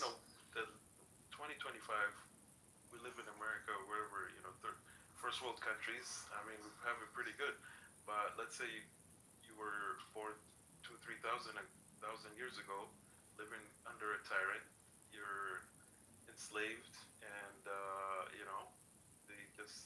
they beat you, they rape you anytime, they do anything they want with your family. What kind of? And then you're an atheist. Like, what the hell is the meaning of life? You're just gonna suffer all your life and die. Africa, that's all there is to it. So why would I give praises to a being who, allows people to do this shit multiple times, as opposed to me trying to do what I can to make my life better? No, first answer my question and then I'll answer yours. Well, yeah, no, Africa, it's a big cope, right? I get religion is how people cope with being dealt the bad hand, or they're on drugs and they find Jesus, or I totally get it. But I think that's a weak worldview. Like if you're just turning to something supernatural because your life is rough and you're just clinging to some sort of okay, yeah, we're and from an Eastern perspective, just adopting another aspect of identity isn't going to alleviate. Okay, yeah, we're wrong. Just another attachment. I'm more interested. What do you guys? Africa, could you please do me a favor and not talk over Cora, because she was making two recent points, and I really wanted to hear what she was saying. I couldn't understand. They never answered my question, Hans. No, but give her some space, because I really wanted to hear what she was saying. Thank you. Yeah, but I'm gonna lose my point. That's the problem. I answered your question, Africa. I answered it. Yeah, you answered you don't know, which is, I said that's a good answer, but I wanted to see. I don't think I would turn religious if my life was rough. I don't. But I don't know for certainty. Sure. But, how else should I answer it? I'm answering as honestly as I can, so you can move on. Let me get in the queue next. Well, I mean, I can tell you right now, Africa, that I'm currently having some experiences that have caused me to think about these things, and I'm actually quite happy that I'm an atheist and that I have worked through the things that I've worked through as someone that wants to live a life, without the looming thoughts or threats of Western Abrahamic religions hanging over my head or anything like that. So that I'm better off right now going through this as I am. I'm mentally more prepared for it. I'm not attached. I'm fine. I mean, if I could speak to that, Africa was just that, when I was a Christian, I was just as, if not worse, in my mental health state than I am now. I mean, I had frequent episodes, and I ended up in a mental hospital. So, believe it or not, our mental health institutions, are filled with people who are themselves religious. And so the idea that, atheism, that there's a problem exclusive to atheism that religion does not have is just not true. All right, Southern, get in there. I think these bad experiences. Sorry, Southern. Sorry, you go on. Well, I mean, to the point of whether you're atheist, because Lord knows I've walked away from Christianity, even though I got saved when I was 12, but left the religion because I had my doubts, and I figured out who I was.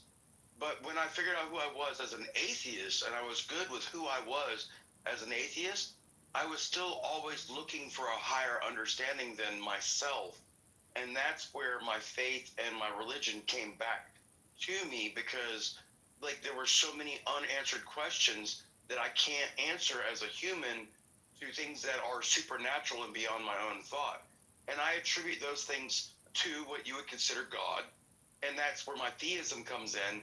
And obviously it's completely specific to myself. That's my own individual faith.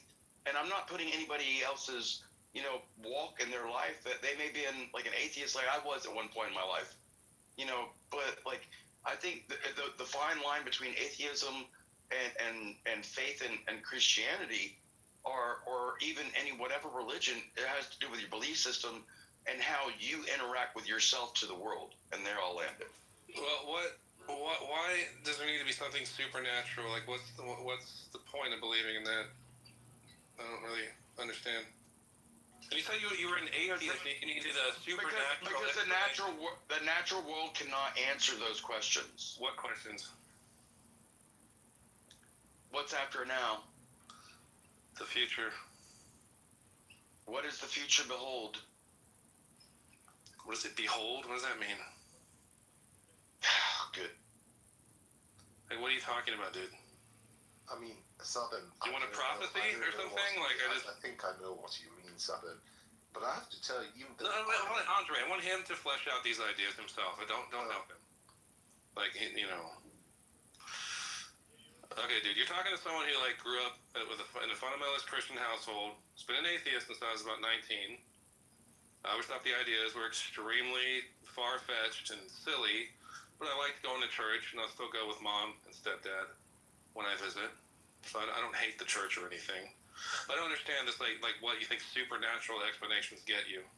I don't think they answer jack shit. Yeah, I mean, Brian, like seriously, if you meant what does the future hold, I can tell you right now that the near future and probably well out into the far future, it holds the physical properties and relational properties of a complex system.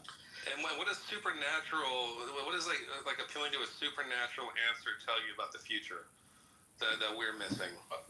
Because I find comfort and solace in the idea that it's okay for me not to understand something that I don't know. But I think it's okay to understand something, to not understand something I don't know. Like I don't know where the universe came from. I have the intestinal fortitude to deal with that. I'm perfectly happy not knowing. I would like to. I think it'd be cool to know. And that's right? your belief system, not mine. You just said you said believing in supernatural things makes you more. Southern, what is your belief system? I don't get it. Anyway. Can't. It's my belief system. Yeah, okay, forget it. I mean, you kind of have a freeze-dried, like, handed to you from someone else's belief system, and you're a Christian, right? I mean, you kind of have your little, like, book of morality and freeze-dried and all your that. faith and walking on water kind of stuff, yeah. Yeah, exactly. It's a bunch of mythology that didn't really happen. Yeah. You know, a lot of people have been deified and... Roy Voss is an angry They haven't. Yeah, it's documented. And actually people, like, followed... And I read with John, I read Marcus Aurelius. I know that the Stoicism like is so trendy with like alpha male douchebags. I know, I get it. I know, but they don't really understand it. One of my new favorite toys is the rat. They don't understand. Look, this is the John Kitover Canada Congressman podcast. This is your friend John. Doesn't understand it. Oh, I can't read a book and understand it. What does this sentence say right here? I don't understand it. Well, you gotta read it. Okay, we just read it. What does it mean?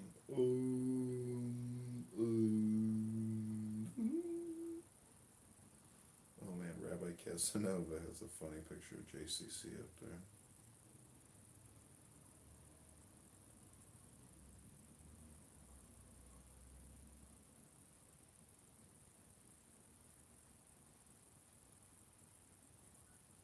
Southern is here. Southern man. He's a Southern man. Once again, it's the incredible. What's up, John? How's it going? Oh, kicking it. I saw they kicked you down, man. You were like the Downation, and they're like, oh, he's just gonna go. Dude, Royvik is like, or Roy, whatever the fuck that dude's name is. Yeah. Royvis. Like, he drives me crazy. I was on stage just then talking, like their idea of theism and like atheism is crazy. Yeah, I know, they're easily triggered. Yeah. How good? I saw the 170 or what 1,175 signatures, and then your lady that did all the notarizing from the bank. Yeah. I saw that video. How's it all going, man? It's good. We leave shortly to drive to Springfield. I'm gonna get up early tomorrow, probably like 6:37, and then we're gonna hit the road and go drop off those petitions and officially file. Dude, I almost wish I was a Yankee for a minute. I would love to fucking knock doors for you. Oh yeah. You could say like the Well, I mean, district. dude, I'm the guy that would do that though. I love go talk to people. I mean, give me a reason to go knock on a door and be like, hey, have you heard about John Kitover? He's running for Congress in our area, and he really thinks these points are really good. You have a second to talk about it? Well, You know, I'm that guy. I am that guy. Well, what you can do is, because if we do get on the ballot, we will have 3 months to campaign online, and so having conversations with you on Clownhouse and X can be very helpful. I'd have to get a whole new persona. Well, I will never be able to get around who I am on this app. No, it doesn't matter. Like, I mean, this is for I've like. been on here for too long. Yeah. Well, X Spaces, it will be a new experience and new people. This app. Oh yeah, I've never done that at all. You see, you see any party hats in this app? There is nobody new. We've already talked to everybody. We've canvassed. We've circulated here. It's this party. Well, I've got a party hat. You do? Yeah. If I join the room and I take that pink ticket away, there's a party hat behind that pink ticket. Oh, I see. Yeah, I just got this new account back. Remember when we talked the other day? Yeah, you said you were done. I was clipped. I was done, and then like it's like alcoholism. Like, you know, there's clubhouseism. Like I can't not. I'm addicted to fucking yelling at people. Yeah. I don't know. I need help, John. Yeah, I need the Tao Te Ching. do I it. keep talking too much. I keep getting away from the truth. Exactly. You don't. You know. You make this app into your mantra. That's what people are doing here. This is their talk therapy. Oh, 100%. 100%. Yeah. Same thing with Roy Voss. That's he's so stupid, he can't even debate, intelligent information. He just sits there and says, all these fucking losers who fucking do this superstitious bullshit with their fucking Jehovah God are just a bunch of morons. Like, it's such a waste of time even talking to these people. It's so stupid. Yeah, I was trying to tell them, like, at one point in my life, I went from being a Christian, got out of the military, and became a non-Christian because I had my doubts about, like, what God was from all the shit that I'd just seen through war. Mm-hmm. And I had a lot of, like, coming to self and understanding within my own, like, atheism with, like, understanding self. But then once I became good and fine with who I was within self, I ultimately ended up looking to a higher understanding beyond myself because I knew that there was more. And he couldn't understand that there was more than just self. Yeah. It's a... And like, yeah. That was the problem. And I'm not talking about whether you're Jew or Christian or Muslim or, Taoist or Zoroastrianism. Like, whatever. Like, your beliefs are your beliefs because you realize that there are things bigger than self. But, like, people like Royvis want you to be stuck in self. Like, and that's the honest truth of it.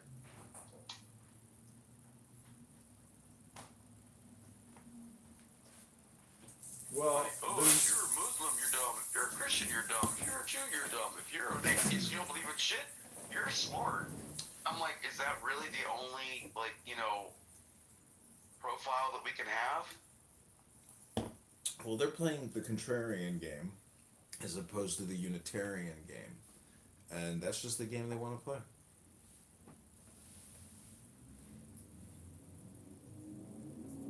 So fucking beneath me. It's not beneath you. I don't know why I mean, some of the conversations truly are. Honestly, they truly are. Yeah, but that just goes to show you that you're so stupid you're still talking. Yeah, I know. Yeah, it's holding a mirror up to my face and being like, you're talking to yourself, you know that, right? I'm like, yeah, I know. Well, I read in this verse, it said, what's smarter, the heart or the brain? It said the brain is so stupid it talks, the heart is so smart it doesn't need to. So, if you just follow your intuition, that's enough. But this app is really just for entertainment with schmucks. It's dinner for schmucks. And it's, a happy distraction a lot of times, depending on which rooms I end up in. Like, some rooms are better than others, but it really is a happy distraction from my day. Mm-hmm. Like, I still go golfing, I still go fishing, I still go hiking on trails and shit. I mean, I get out and go do things, but, like, there's only so much stuff I can go do without having a job.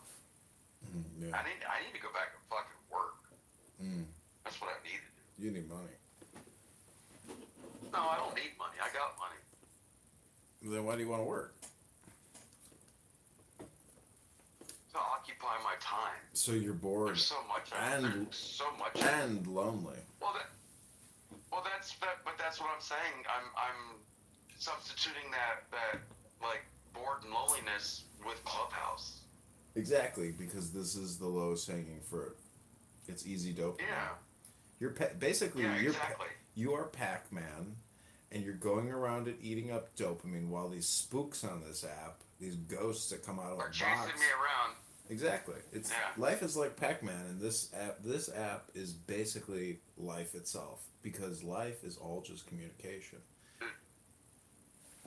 My mom, no shit, there I was, 1983, so I was like 8 years old. My mom was like a super huge Miss Pac-Man fan, and because she liked Miss Pac-Man so much, she bought me an Atari, and the first game we got was Miss Pac-Man, and me and my mom would sit around and play Miss Pac-Man all damn night. Like, dude, but the idea of gobbling up those dots as dopamine is crazy. Oh my god. Oh. Dude, I was 8 years old, man. God, life was so easy back then. Go home from school and watch He-Man, Transformers. More than meats. More than meat, yeah. Yeah.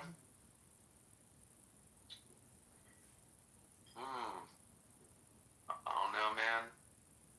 I'm worried about what the kids are going to grow up with, because social media has really fucked the whole game up. Yeah, but I have a book collection, and therefore I know that there will always be hope, because it just takes people to be focused and concentrate and to communicate with higher level intelligence information, as opposed to stupid people like Roy Voss and other individuals here who really are just wasting their time with no purpose, no objective. They have no goals. They're just fucking bored.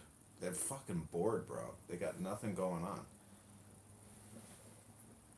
Well, I'm bored, but I like to be engaged. He's bored. He just wants to be a dick. Oh, yeah. I mean, that's him, dude. But that's his problem. That's not my problem. He's got to live with himself. Like, I can't wait to get away from people. I need my private space. I need my silence. I need my joy. These people don't give me that. They just take from it. They just want to scramble your brain with their stupidity. I don't give you your private space, because I sit there and watch you lay down on the ground and you'll grab one foot and then pull it up and then grab the other foot and then put the other one down while you're like stretching and doing your fucking bendy things on your fucking YouTube channel. Well, don't just, Yeah, people are watching. We're watching you. Don't just, tell me what you're going to do. Show me what you're going to do. No, but if you need help, for the online shit, and you actually give me a plan, I've got my computer guy. He's got 3 of my laptops right now. Mm-hmm. He's getting all this shit off of 2 of them, and then putting them on my one good one, and reorganizing all my shit. But yeah, I'll go through, and if I'll set up my office, and I'll definitely do an online fucking I'll use AI. Yeah, I want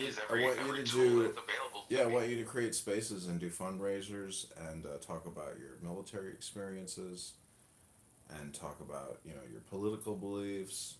I basically want you to create content for the campaign. The fact that I've been a Democrat since '93 and I'm still a Democrat from '93, but a Democrat from '93 is a Republican today.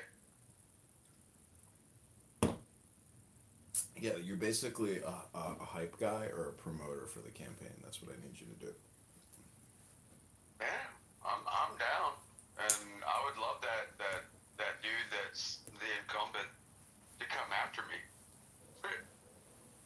Well, tomorrow. I won't even use the N-word. Tomorrow, they're gonna see the filing, and it's gonna create some content and media, and I'll probably get, hopefully interviewed by larger media sources for filing. or for submitting. Yeah, I saw that one interview. You did with some podcast a month and a half ago. Yep. Yeah, I saw that one. That was pretty good. Yeah, I expect after I submit tomorrow, I will have the opportunity to do more media and more conversations with journalists.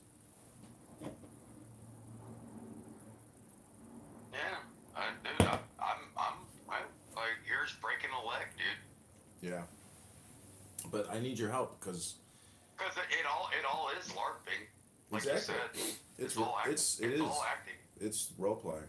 It's definitely role playing. Because you know. Like, why do you think I said break a leg? See, it's acting. Technically, all the politicians we have shouldn't even be allowed to be politicians. Like, because we are this military republic, it's individuals like you who should actually be slated and given opportunities to lead politically, because unfortunately we just don't have leaders. We have we ended up with JD Vance, and Lord knows I love that motherfucker. Yeah, we're lucky. We are so lucky. I can't believe they even won. But if you look at it from a psychological perspective, they played all the right cards. You know. Yeah, 100. And dude, the fact that I don't see Ron DeSantis beating JD Vance in 28. I really don't. Mm-hmm. Like, I know DeSantis is gonna want to run. Well, Thomas Massey might run. Rand Paul might run. Yeah, but the idea that Kamala was vice president under Biden for 4 years, what did she do that made you think that she was the vice president? But then you look at JD Vance, and in the 9 months that he's been there, like, what has he done that makes you think that he's a vice president? That motherfucker has been center stage the whole time. Like, he's been telling you everything that's going on. He's like on point. He's answering all the hard questions. Like, there's no softball questions coming to this guy. Mm-hmm. Like, I think like he honestly is going to be the front runner in 28. Yeah. I agree. Who do the Democrats have that would even be close to JD Vance? Besides Fetterman. Because Fetterman is my guy. Oh. Well, I'm still a Democrat. I still wish that they would have given me a chance to vote for Fetterman in the primary over Kamala. But I didn't get to vote. You know, they told me that was who my rep was. Well, the way that Mamdani and his campaign and the Democrats frame him is the same way that they will frame their next candidate, which is this. Mamdani, dude, I do not like that guy. Neither do I. I think he should be arrested, to tell you the truth. Yeah. Dude, anybody that tries to think the way they do about Sharia law, like, they need to quit. Like, that, and all that shit going down in Dearborn, Michigan, good God. Yeah. You got the mayor who's a devout Shia, and he wants Sharia law. Mm-hmm. And like, if you go in front of the city council and you're a Christian, he's like, you might as well just leave. You're not welcome here. I'm like, what? This is the mayor telling a citizen that they're not allowed to be there because of their religious belief? I'm like, are you like alleviating the First Amendment? Like, make that make fucking sense to me. These people are out of their gourd.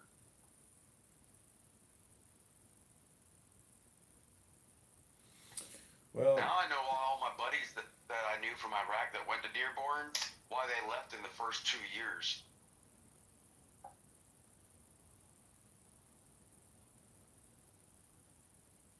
I've been up there twice, by the way. It's not the same as when I was there back in 2011. They were so thankful back in 11. Now they're so damn prideful. Sharia law. Make that make sense. Do you know what the opposite of pride is? Humility.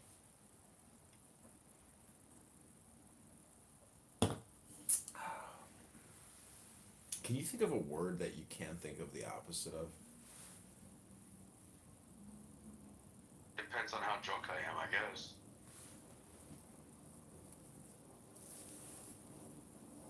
But in reality, no. Typically, I can do the dirty dossy. I'm almost sure that the brain, based on everything it listens to, you are literally calculating the opposite of what you're hearing, almost at the speed of light or the speed of sound. I mean, it's like instant. It's just about The instantaneous. speed of thought. Yeah. Which is like some type of word per minute, number, based on Oh. how fast I'm speaking. And I'm not saying it to be conjecture with you, but the speed of thought is an incalculable thought process on a level that you could measure through a speed of distance. So what'd you do last night? Like how many millions of neurons do you hit between thinking about a blue shoe or a red car? Mm-hmm. You know, like literally, you just made when I said red car, your mind just thought of a red car or a blue shoe. Like your brain thinks of these things like instantaneously. But like how many complete like synaptic clefts did you have to pass in order for you to be able to get to that blue shoe in your mind or that red car picture in your mind? Well, you can't measure that across distance and speed. Mm-hmm. Well, those are like two very definitive images. But if you talk about the Tao or even God, and you use those words, those are such generic terms because it's a term for everything. That I'm just wondering, like neurolinguistically, like if you want to achieve enlightenment, it's almost like you need the words to get the program, but the program doesn't have any weight attached to it, and so it comes down to like a comprehension, which is really like the same word comprehensive. So, anyways, I'm just discussing enlightenment. Two different words, but okay. Yeah, close enough. No, but okay. Well, some people are so rigid on words. They're like the word police. Man, woman, what's a woman? They're so rigid on these words these days. Well, my mom made up a word, and I was like, I forget. I often forget how people I know use their imaginations to discuss things with you, and then you fall for their hypnosis and their imaginative thinking, and you're like, this person's imagination is not very accurate. So. Well, does imagination need to be? For practical purposes, yes. Well, so all law is specific then. Okay, I got you. Yeah, basically, it's all fleshed out. It's like there's nothing new under the sun, and everything is as it Dude, you know always what book has you been. need to read? You need to read the Seventh Seal Quran. You would pick that thing apart. Well, have you ever read? Have you ever read it? No. Have you ever? Do you know what I'm talking? Like Morocco, like the Moors, they believe in the Quran, but it's called the Seventh Seal Quran. It's not the Holy Quran. It's different. Mm-hmm. And the Moors are a very much different breed of Islam than the other versions of Islam. Mm-hmm. But you need to read it, dude, because like it's literally the opposite of the Tao. How can you be the opposite of everything? Hmm? If the Tao is everything, how can you be opposite that? That's nothingness. Well, that's literally the point. I mean, when they're I was connected, but anyways, I'll take your advice. Let me get the link for it. I'll buy it on eBay. Yeah, it's called the Seven Seal Quran. You can get a used copy for like $5. Okay. And it's as small as like the Old Man to the Sea by Hemingway. It's like 100 and something page. It doesn't take you a whole day to get through. But it's their religion. I had a roommate when I was at Valdosta State University who was a Moor, and like but I'm not black. I'm melanated, and I'm like, okay, whatever, dude. Like I'm like my dumbass redneck version of myself. I'm looking at him looking funny because I just come back from Iraq and now in the military. And I was using my GI Bill to go to school. This kid's trying to teach me his religion to be a Moor. I'm like, nope, not a Moor. But dude, read it. It's a funny read. It'll teach you a lot about North Africans. I can't find it on eBay. 7 SEAL, like a seal, like the seals, like you break a seal. Yeah. 7 seal Quran. And type in Moor, MOOR. And if that doesn't come up, then I don't know what the fuck you got going on.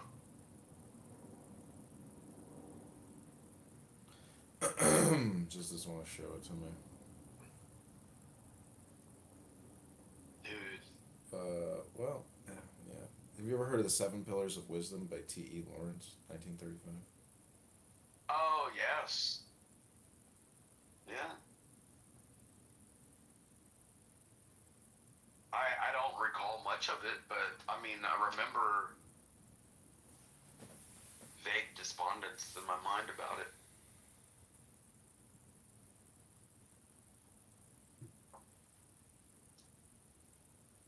Dude, it is so beautiful outside right now. What's the weather like up there? It's cold now. Right now it's like 63 degrees outside. Like I got a long sleeve shirt and my long sweatpants and socks with flip flops on, and I'm like completely comfortable pissing in my front yard right now. Oh, that looked like fun at that bar, man. I like that singer. Yeah. The bar you keep going to, and then I see all the pictures with you and all the hotties, and you're doing all like selfies with the hot chicks. Yeah, I guess you could say they're hot. Well, I mean, I ain't mad at you, bro. It's not like you're like taking pictures with the fatties. You're taking pictures with the hotties. And then I watch you doing your fucking you're at the YMCA or something on the treadmill, doing your thing, fucking trying to stay in shape. You're keeping up with it, dude. Yeah, that's the thing is when you actually film yourself, you're verifying and confirming at the same time. There's no faking it. Yeah, no. I'm not trying to be like some weirdo creeper fucking like fanboy. I'm just like I acknowledge that I watched you do this shit and see you putting it out there, that you're actually doing your damn thing. Yeah, thanks. I mean, I do it also because I want you to do it. I mean, I want you to film yourself, trying to optimize your activities. I need to get a GoPro because, like, when I go running or I go walking on these trails, because my trail walks out in the swamps are like 5-6 miles. And, I'll run across, a Florida panther or something. I should definitely take pictures of that. Yeah, I saw some... Walk with a stick, and then, you'll come across a water moccasin, and that motherfucker start chasing you. You have to slap it with a stick. Exactly. If you film shit like that, that'll get a lot of views. Oh, well, I mean, shit, that's a normal day fucking in Georgia. Yeah, but I mean, honestly, I think you should bootleg Clubhouse and let the world see just how fucking obnoxious people are.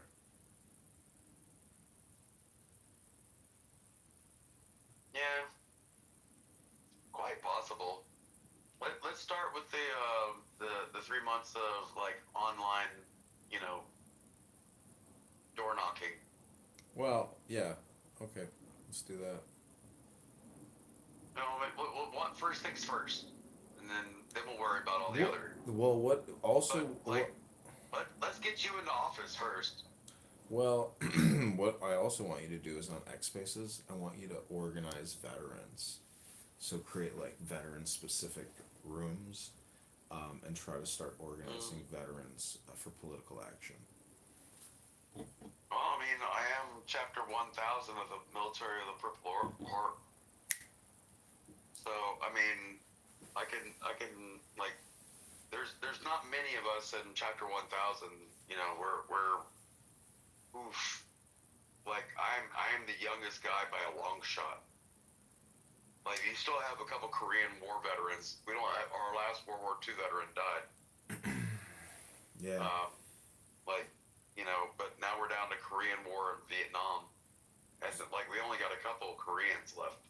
So if you create content as well, like if you could do a podcast Q&A with another veteran, maybe somebody you served with or somebody who has a presence.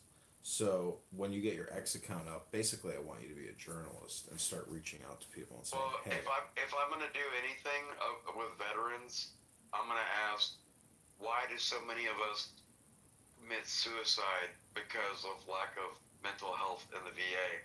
Mm-hmm. And I would try to like start with that, because I think mental health in veterans is probably the number one like issue that I have with what the VA is not acknowledging. Well, I would say that based on all my VA mental health experiences, education is just non-existent in terms of education. Exactly. Yeah, it's just not there. It's totally medication focused, and that's it. Better living through chemistry, yes. That's it, and that's just a lie. You have to have programming attached to the chemicals, otherwise you're still the anxious, horribly depressed, infant. You're not basically. You have to improve people's psychology. Like my Goitis grandmother used to always say, if you always do what you always did, you're always gonna get what you always got.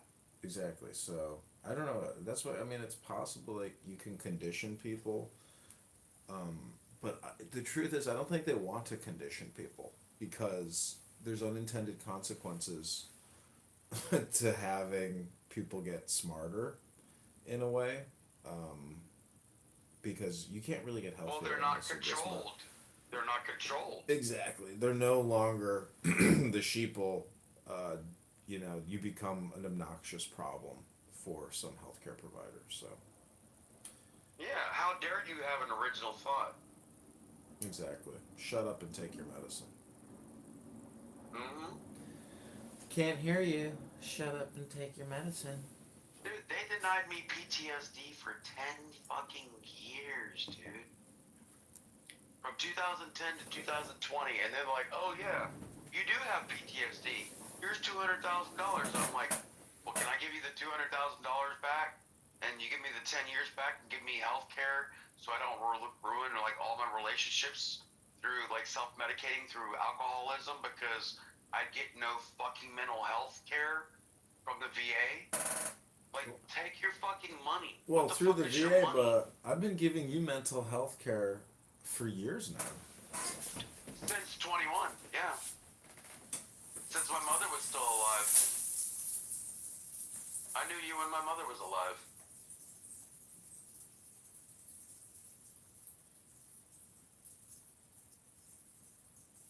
Yeah. December will be 4 years that I've been on this app since you invited me, December of 21. Mom died in September of 21. But we had known each other on Instagram, and I used to sit there and like watch you meditate and read fucking Marcus Aurelius. I remember that like it was yesterday.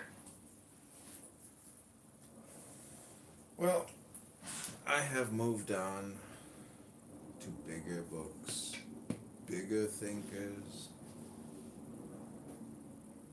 more powerful magic. I remember, I like it when you started reading Epictetus. Those are epic tits, my friend. Epic tits. Truly. Yeah.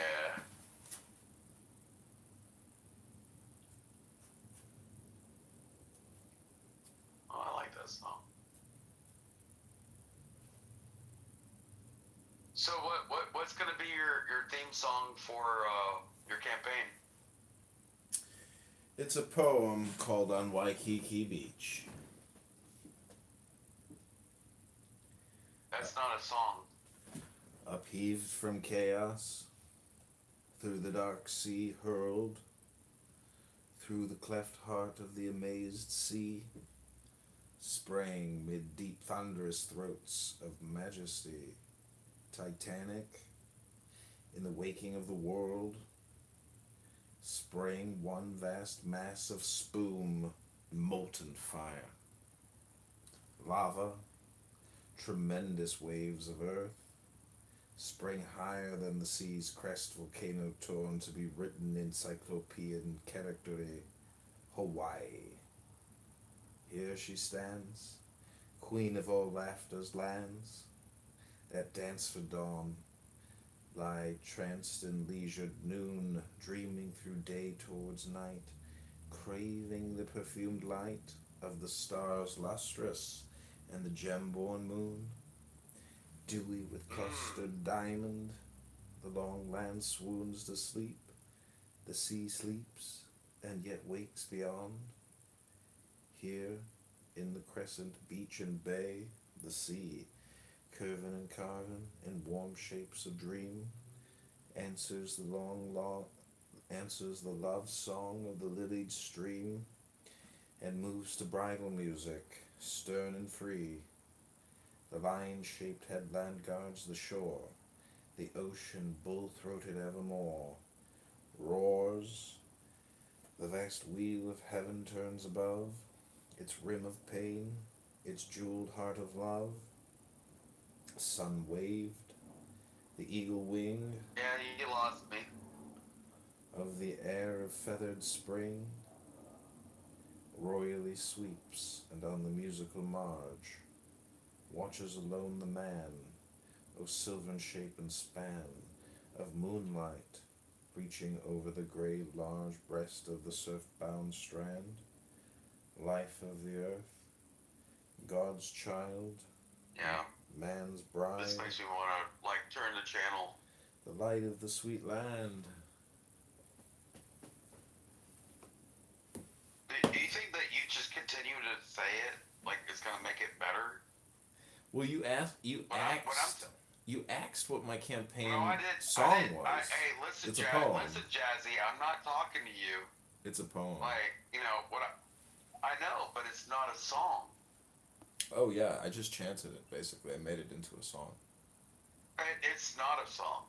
The way because it had no bridge, it had no chorus. It was just a long conjecture. Oh. And it's a diatribe. And people get lost in. You go ahead and tell me what I was gonna say. You said it was a diatribe and people get lost